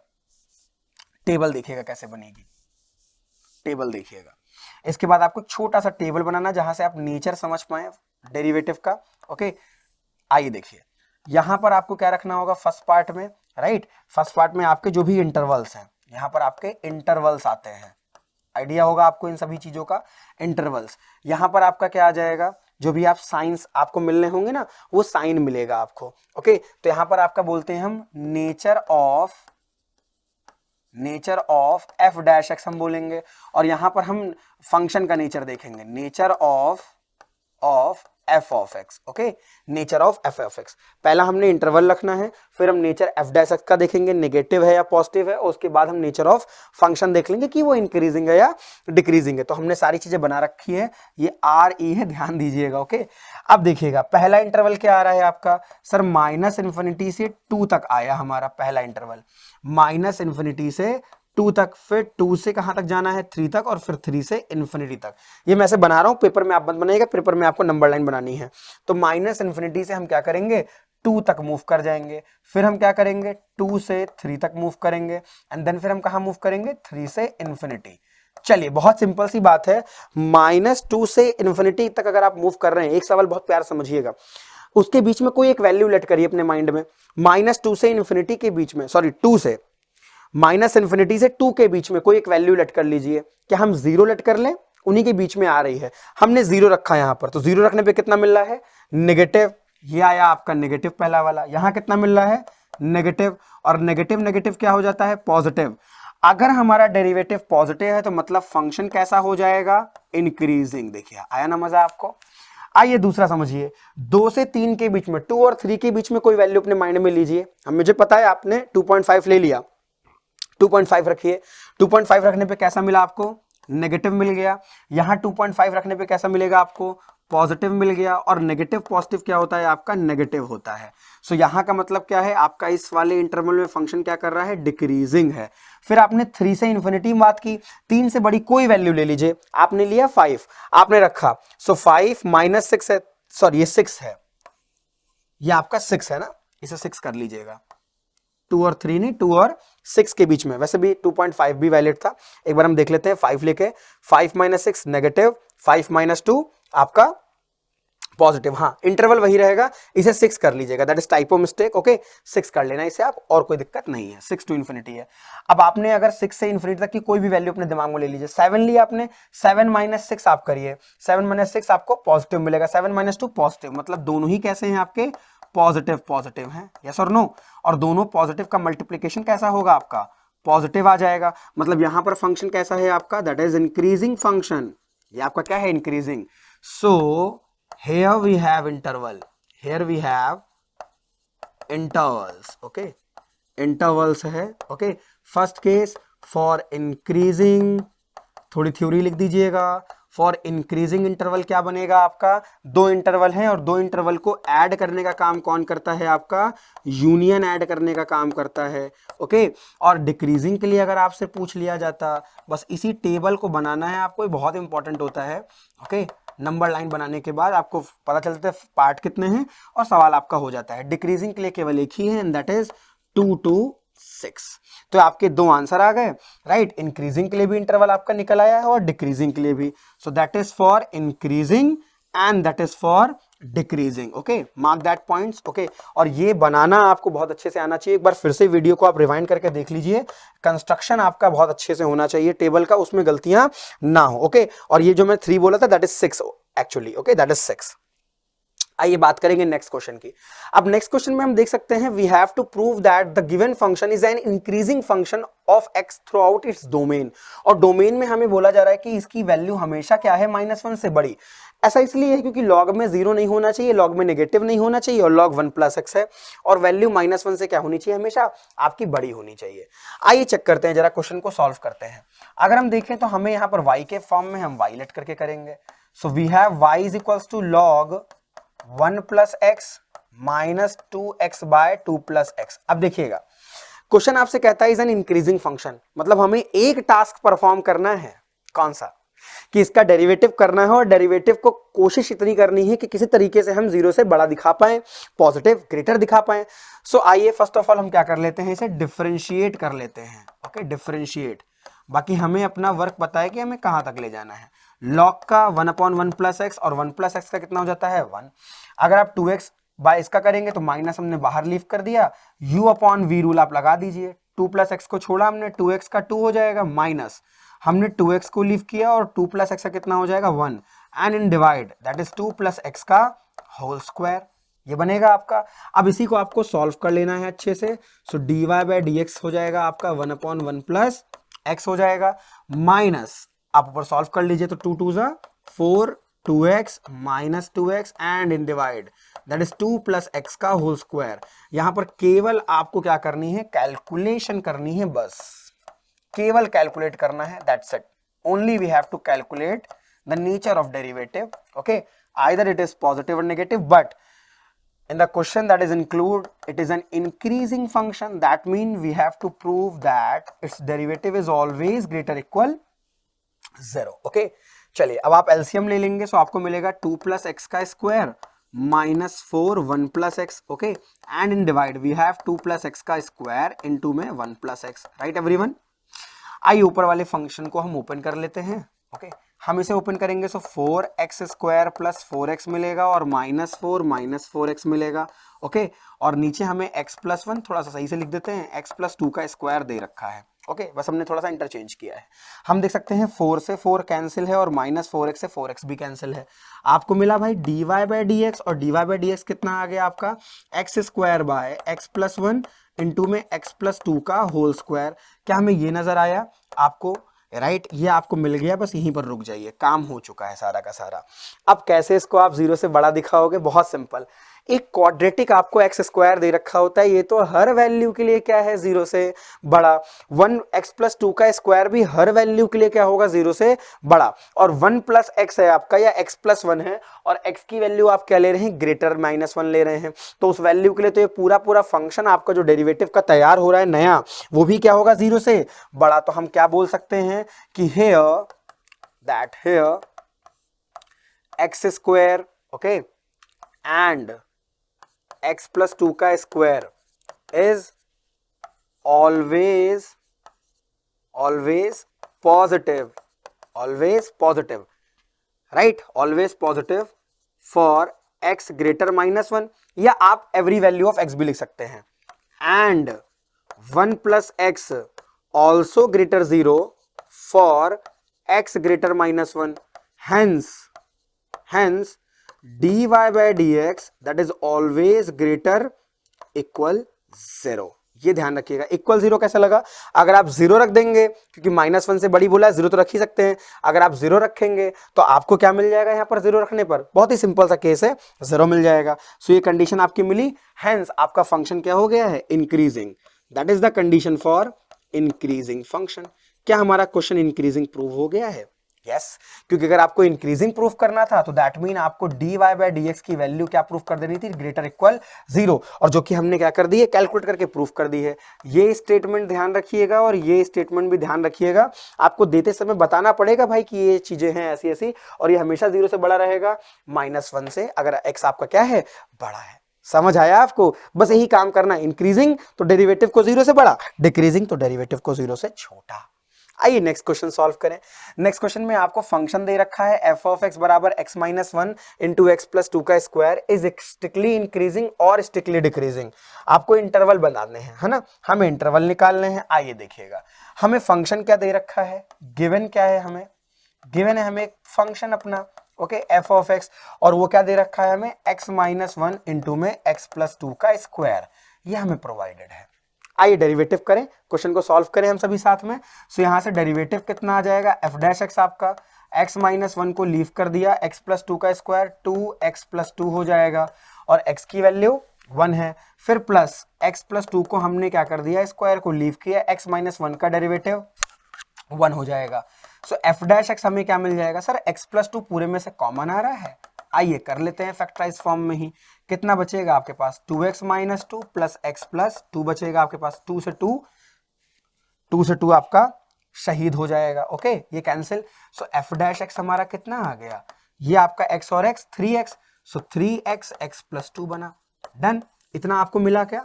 अब आपको क्या करना है आगे आपको बस सिंपल सा काम करना है, इसका नेचर देखना होगा। तो मैंने कहा फिर से आपने क्या की, एक नंबर लाइन डिजाइन कर दी माइनस इन्फिनिटी प्लस इन्फिनिटी के बीच में। ये इसका सीपी क्या है, ये कब 0 होगा सर 0 पर, राइट, ये कब होगा -2 पर, तो हम यहां पर -2 पहले कर देते हैं, -2 पर, और ये कब होगा 0 पर। कितने इंटरवल्स यहां नजर आ रहे हैं आपको, 3, एक ये आपको नजर आ रहा है, एक ये वाला पार्ट है, एक ये वाला पार्ट है। तो आइए टेबल को हम कंस्ट्रक्ट कर लेते हैं फिर से, आइए हमें टेबल को बना लेना चाहिए। 3 इंटरवल्स फिर से हमारे पास हैं और तीनों को हम टेबल में आइए कंस्ट्रक्ट कर लेते हैं ओके। चलिए देखिए, आपको सारी चीजें वैसे ही पता है क्या क्या चीजें कहां कहां पर आनी है। यहां पर आपका क्या आ जाता है, यहां पर आपका आता है इंटरवल, यहां पर आपका क्या आता है nature of derivative, nature of f dash x आपका आएगा, बिल्कुल वैसे ही सवाल है। और यहां पर क्या आएगा, nature of f of x आएगा, डेरिवेटिव का नेचर आएगा। पहला इंटरवल क्या आएगा, माइनस इन्फिनिटी से -2 आ रहा है, हमको स्ट्रिक्टली और स्ट्रिक्टली के लिए बोला गया तो हम ओपन इंटरवल यूज करेंगे। फिर -2 से 0 तक जाएंगे, और फिर हम 0 से इन्फिनिटी तक जाएंगे। सब पे हमने ओपन लगाया क्योंकि बात स्ट्रिक्टली की गई है। यस और नो, बात मेरी समझ आ रही है? आपके 2 सीपी आए, हम बस उन्हीं से क्वेश्चन को क्या कर रहे हैं, सॉल्व कर रहे हैं। चलिए फिर से वही सवाल, माइनस इन्फिनिटी से -2 के बीच में कोई वैल्यू अपने माइंड में लीजिए, दैट इज -3 रख के देखिए। सो -3 रखने पे कितना आ रहा है, नेगेटिव, ये कैसा आएगा नेगेटिव, तो दोनों कैसे आ रहे हैं, नेगेटिव नेगेटिव आ रहे हैं। और नेगेटिव नेगेटिव क्या बनाएंगे, पॉजिटिव, मतलब फंक्शन कैसा है हमारा, इंक्रीजिंग है। ओके, अब रखिए -2 और 0 के बीच की कोई वैल्यू, तो दैट इज -1। -1 रखने पर ये नेगेटिव है आपका, ओके, और -1 रखने पर ये आपका कैसा है, पॉजिटिव। सो ये आपका क्या दे देगा, नेगेटिव दे देगा ओवरऑल, मतलब फंक्शन कैसा है हमारा, डिक्रीजिंग। ओके, और 0 से इन्फिनिटी मतलब कोई भी एक पॉजिटिव वैल्यू ले लीजिए आप, 2 ही ले लेते हैं, तो 2 रखने पे पॉजिटिव है। बोथ साइड कैसा आ रहा है, पॉजिटिव। पॉजिटिव पॉजिटिव क्या होता है आपका, पॉजिटिव होता है। That mean that is for increasing. देखिए आसान हो गया ना सवाल हमारे लिए अब। तो अगर मैं बोलूं इंटरवल फॉर इंक्रीजिंग, अगर मैं बताऊं, आपको थ्योरी लिख देनी है जो हमने पहले क्वेश्चन में आपसे आपको बताई है, थ्योरी जरूर लिख दीजिएगा स्टेटमेंट, मैं डायरेक्ट क्वेश्चंस को कर रहा हूं। अगर मैं आपसे बोलूं इंक्रीजिंग, तो इंक्रीजिंग सर 2 इंटरवल में है। कौन कौन सा है, एक इंटरवल आपका -∞ से -2 है, और एक आपका 0 से इन्फिनिटी है, यस और नो। और अगर मैं आपसे कहूं डिक्रीजिंग के लिए, सर हमें आ चुका है अब, so for decreasing that is -2 से 0, ओपन इंटरवल। देखिए सो ये अच्छा स्ट्रिक्टली इंक्रीजिंग था, तो स्ट्रिक्टली लिख लीजिएगा साथ में, स्ट्रिक्टली मेंशन कर लीजिएगा साथ में। ओके, स्ट्रिक्टली मेंशन कर लीजिएगा साथ में, इतना सा ध्यान रखिएगा, स्ट्रिक्टली इंक्रीजिंग और स्ट्रिक्टली डिक्रीजिंग। समझ आया क्या आप सभी को? बस इन्हीं तरीकों से क्वेश्चन को क्या करना है, सॉल्व करना है। डेरिवेटिव आपको वैल्यूज देख लेनी है, ये कहां 0 हो रहा है, ये कहां 0 हो रहा है, नंबर लाइन ड्रॉ करिए और सारी वैल्यूज को एक चार्ट में इंटरवल वाइज हम बना करके नेचर चेक करके हम फंक्शन का नेचर चेक कर लेते हैं। डेरिवेटिव अगर नेगेटिव है हमारा फंक्शन डिक्रीजिंग है, डेरिवेटिव अगर पॉजिटिव है हमारा फंक्शन कैसा है, आपका इंक्रीजिंग हो जाता है। आइए बात करते हैं नेक्स्ट क्वेश्चन की। ओके, आइए इसके बाद हम बात करेंगे असर्शन रीजन की। बस थोड़ा सा समय आपका मैं और लेने वाला हूं, आइए ध्यान दीजिएगा, मतलब आपको बिल्कुल बोर नहीं होना है, इसलिए मैंने आपको बता दिया डिस्क्लेमर, बस असर्शन रीजन वाले क्वेश्चंस हैं, फिर आपकी क्लास हम वाइंड अप करते हैं। Find the intervals in which the function, अब आपको इंक्रीजिंग स्ट्रिक्टली और डिक्रीजिंग की बात करनी है। सवाल मैं आपको आधा करके देने वाला हूं, आधा आप मुझे करके दोगे। ओके, आधा मैं चलूंगा, आधा आप। इंटरवल बताना है, फिर से फंक्शन दे रखा है इंक्रीजिंग और डिक्रीजिंग के लिए, तो आपने क्या कर लिया मेरे भाई, इसका डेरिवेटिव कर लिया, राइट।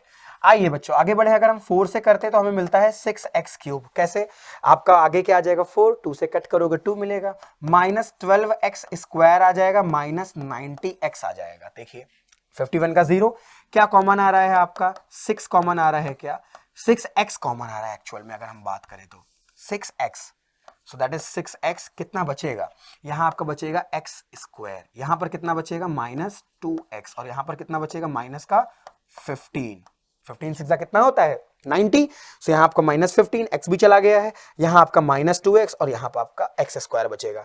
अब इसको भी क्या कर लीजिए, फैक्टराइज कर लीजिए, सो f' कितने आ जाएंगे आपके 6x, और आइए फैक्टराइज कर लेते हैं।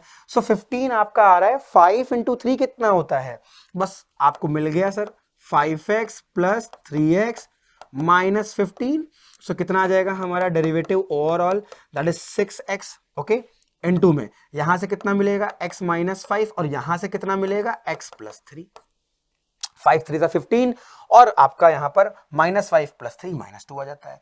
ये आपको मिल गया derivative in factorise form. Okay, अब आप बनाओगे नंबर लाइन, फिर से वही सारे काम आपको करने हैं, इसी तरीके के क्वेश्चन बनते हैं आपके।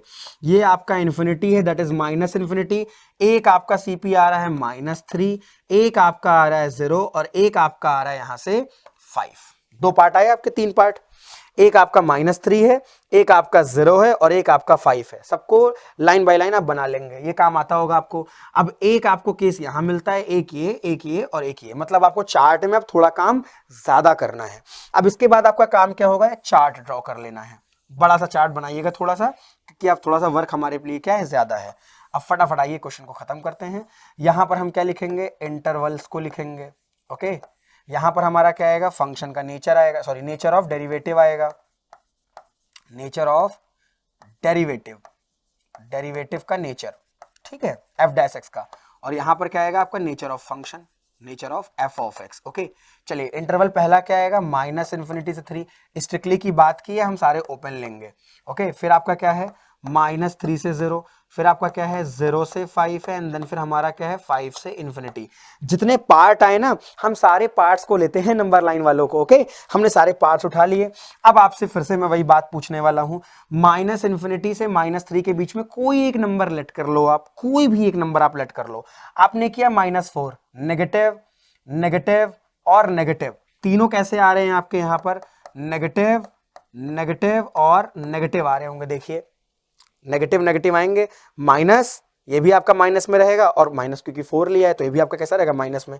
सो 3 बार माइनस मतलब ओवरऑल किस में आ जाएगा आपका, नेगेटिव में। मतलब यहां पर फंक्शन क्या करेगा आपका, डिक्रीजिंग होने वाला है। यस और नो, यहां पर आपका क्या है, डिक्रीजिंग है। अब -3 से 0 के बीच में कोई नंबर ले लें तो दैट इज -2। -2 को लेंगे तो नेगेटिव नेगेटिव पॉजिटिव। सो आपका नेगेटिव नेगेटिव और पॉजिटिव आ रहा है जो कि आपको पॉजिटिव देगा। मतलब फंक्शन क्या है इस केस में, इंक्रीजिंग है। बस ऐसे ही वैल्यू रख लीजिए। 0 से अगर मैं उठाऊं 5 के बीच में 1 ले लेता हूं, positive negative positive. So positive negative और पॉजिटिव मिलेगा जो कि आपको नेगेटिव देगा, और फंक्शन क्या हो जाएगा इस केस में, डिक्रीजिंग, वही स्ट्रिक्टली डिक्रीजिंग। और आप 5 से इन्फिनिटी लोगे तो 5 से इन्फिनिटी में आपने 6 ले लिया, पॉजिटिव पॉजिटिव पॉजिटिव, तीनों कैसे हैं, पॉजिटिव पॉजिटिव और पॉजिटिव आएंगे। मतलब आपका ओवरऑल रिजल्ट पॉजिटिव, मतलब इंक्रीजिंग। और ये इंक्रीजिंग नहीं, स्ट्रिक्टली इंक्रीजिंग है, सारे स्ट्रिक्टली लगे हुए हैं, स्ट्रिक्टली, राइट, स्ट्रिक्टली स्ट्रिक्टली और स्ट्रिक्टली। तो हमारे लिए अगर मैं स्ट्रिक्टली इंक्रीजिंग का पूछूं, मैं रफली कर रहा हूं, स्ट्रिक्टली इंक्रीजिंग के लिए इंटरवल क्या आएगा सर, इंक्रीजिंग के लिए 2 आ रहे हैं हमारे यहां पर, एक -3 से 0 और यूनियन 5 से इन्फिनिटी, ये हमारा इंक्रीजिंग के लिए है। डिक्रीजिंग के लिए क्या आएगा आपका, डिक्रीजिंग के लिए आपके पास 2 इंटरवल्स हैं, -इन्फिनिटी से -3 और यूनियन 0 से 5। बताइए आप मुझे, ये आपके पास इंटरवल्स आ गए हैं। -इन्फिनिटी से -3 और 0 से 5 में फंक्शन डिक्रीज है, स्ट्रिक्टली डिक्रीजिंग है, सॉरी, ओके। और आपका -3 से 0 और 5 से इन्फिनिटी में क्या है आपका, स्ट्रिक्टली इंक्रीजिंग है। क्या मेरी बात आप सभी को समझ आई? आइए, ये तो हुए हमारे लॉन्ग क्वेश्चंस। क्या हम तैयार हैं असर्शन रीजन को कॉन्सेप्चुअली समझने के लिए? चलिए शुरू करते हैं, बस 5-10 मिनट आपके और लेंगे, दैट्स इट। ऑप्शंस के बारे में आपको आइडिया पहले से मैं दे चुका हूं। आइए, आप सभी ने पहले भी क्लासेस की हैं हमारी।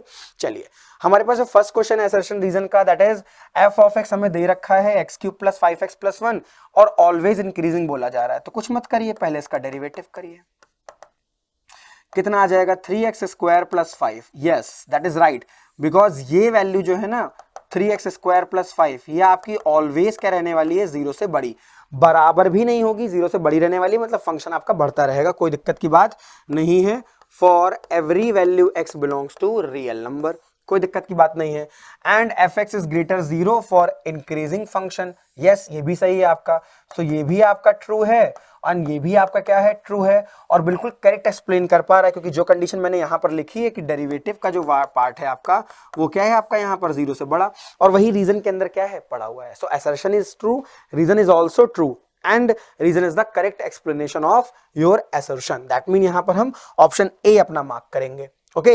और ये घबराइएगा नहीं कि ग्रेटर इक्वल है तो स्ट्रिक्टली ऊपर भी वही है नीचे भी, कोई दिक्कत की बात नहीं। मैंने कहा था ना, कॉम्पिटिटिव सेगमेंट में अगर आप जाएंगे तो कहीं कहीं पर आपको इंक्रीजिंग के लिए भी ओपन इंटरवल नजर आ जाता है, फंक्शन के नेचर पे मैटर करता है वो। ये फंक्शन कभी आपका जो डेरिवेटिव है इसका 0 के बराबर हो ही नहीं सकता, कोई ऐसी वैल्यू ही नहीं है रियल पार्ट में ना। नेक्स्ट क्वेश्चन जो आपका है, the function y is equals to cos x दे रखा है और x की वैल्यू π/2 से पाई जा रही है, डिक्रीजिंग फंक्शन बताना है हमको, और नीचे एक रीजन दे रखा है, dy/dx is negative in the given interval then the function is decreasing. Yes, ये तो ट्रू है, बिल्कुल ये हमारा ट्रू है, हम इसे चेक कर लें। आइए, y बराबर हमें क्या दे रखा था, cos x, हमने किया इसका डेरिवेटिव। सो dy/dx कितना आ जाएगा आपका, माइनस का sin x आ जाएगा, ओके। π/2 से पाई के बीच में, राइट, चूंकि sin x की वैल्यू जो होती है वो ग्रेटर 0 होती है, राइट, ओपन इंटरवल है तो हम ओपन लिख देंगे इसको, right, for x belongs to π/2 से पाई। तो अगर हम इसमें माइनस से मल्टीप्लाई कर देंगे तो माइनस sin x क्या हो जाएगा, लेस देन 0 हो जाएगा, फॉर x बिलोंग्स टू π/2 से पाई तक। देखिए आया ना, तो हमें नजर आ गया कि भाई ये नेगेटिव है, दैट मीन ये भी हमारा क्या है, ट्रू है, ये भी हमारा क्या है, true. So both are true, दोनों ही क्या है, ट्रू है इस केस में। ये डिक्रीजिंग फंक्शन है π/2 से पाई में, अगर आप इसका ग्राफ भी देखेंगे तो ऐसे डाउन करता चला जाएगा, और π/2 से पाई में कॉस नेगेटिव हो जाता है, वैल्यू कम हो जाती है। So that is a decreasing function in π/2 से पाई, और ये इसका रीजन भी है, सही है, कि आपका dy/dx क्या है, negative in the interval then the function is decreasing. So both assertion and reason are true, both are true, and reason is the correct explanation of your assertion. So that means here also option A is right, okay। आइए next question की बात करते हैं। आपसे बोला है the function f of x बराबर log sine x decreasing in first quadrant. Okay, आइए जरा मैं बात करता हूं इसकी साइड में। सो अगर मैं एफ ऑफ एक्स को ले जाऊं लॉग साइन एक्स को चेक करने इसके डेरिवेटिव को पहले तो, सो एफ डैश एक्स कितना आ जाएगा आपका 1 बाय साइन एक्स, और साइन एक्स का कितना होता है कॉस एक्स हो जाता है। सो डेरिवेटिव कितना आ गया आपका यहाँ पर कॉट एक्स आ गया, और फर्स्ट क्वाड्रेंट में ओके, और फर्स्ट क्वाड्रेंट में आपका कॉट कैसा होता है positive. Okay, so in first quadrant cot x की वैल्यू क्या होती है 0 से बड़ी और बराबर होती है, आपकी 0 से बड़ी और बराबर होती है। यस और नो, मेरी बात आपको समझ में आ रही है, राइट? अब देखिएगा तो कॉटेक्स में आपका क्या है, ये 0 से बड़ा और बराबर होता है first quadrant cortex. Okay, first quadrant में अब यही वैल्यू किसकी है, डेरिवेटिव की है। सो डेरिवेटिव भी क्या होगा इस क्वाड्रेंट में 0 से बड़ा आने वाला है। आपसे बोला क्या है, डिक्रीजिंग बोला है क्या लॉग साइन एक्स को, लेकिन लॉग साइन एक्स को अगर हम देखें उसका डेरिवेटिव कॉट एक्स आ रहा है, और कॉट फर्स्ट वाले में आपका क्या होता है 0 से बड़ा। अब 0 से बड़ा होता है कॉट एक्स मतलब पॉजिटिव होता है आपका फर्स्ट क्वाड्रेंट में, और फर्स्ट क्वाड्रेंट में कॉट क्या, सारे ट्रिग्नोमेट्रिक फंक्शंस क्या होते हैं पॉजिटिव होते हैं। यस और नो? सो आपका डेरिवेटिव क्या है 0 से बड़ा है। क्या ये कंडीशन डिक्रीजिंग की है? नहीं सर, ये कंडीशन तो डिक्रीजिंग की नहीं है, मतलब यहां पर असर्शन वाले भैया क्या हो गए हैं, फॉल्स हो गए हैं आपके, right? So that is not for decreasing, यहां पर ये आपका क्या हो जाएगा फॉल्स। ये आपका कैसा है असर्शन, फॉल्स है, because that is not decreasing, that is an increasing function in the first quadrant, and that is log sin x. Okay, and the reason is all trigonometric functions are positive in first quadrant. Exactly, that is right, that is true, but that is not the correct explanation of that assertion, because अगर इतना बताया गया all trigonometric functions are positive in first quadrant, और वैसे भी ये false है तो बातें करने की मतलब ही नहीं है। Assertion is false and reason is true, assertion is false and reason is true, जो भी आपका आंसर हो कर दीजिएगा। A is false and R is true, R is true in that all the trigonometric functions are positive in first quadrant. Okay, that is right, but the function f of x equal to log sin x decreasing in the first quadrant, that is not right. Why? आपको सारा reason दिया मैंने, derivative किया, cot x मिला, and first quadrant की अगर हम बात करें सो फर्स्ट क्वाड्रेंट में हर एक ट्रिग्नोमेट्रिक फंक्शन पॉजिटिव होता है, 0 से बड़ा होता है। सो cot भी क्या होगा उसके अंदर 0 से बड़ा, and that is the condition for increasing not decreasing. Okay, hence f of x is not decreasing in first quadrant, simple, because all the trigonometric functions are positive in the first quadrant. उनके first quadrant में वो क्या होते हैं, positive होते हैं, चाहे वो साइन कॉस टैन कॉट कुछ भी हो, कॉसेक कुछ भी हो। Okay, so that is the R question, जहां पर आपका A is false and R is true है। And that was all for today guys. आ गया समाप्ति का समय, हो गई क्लास।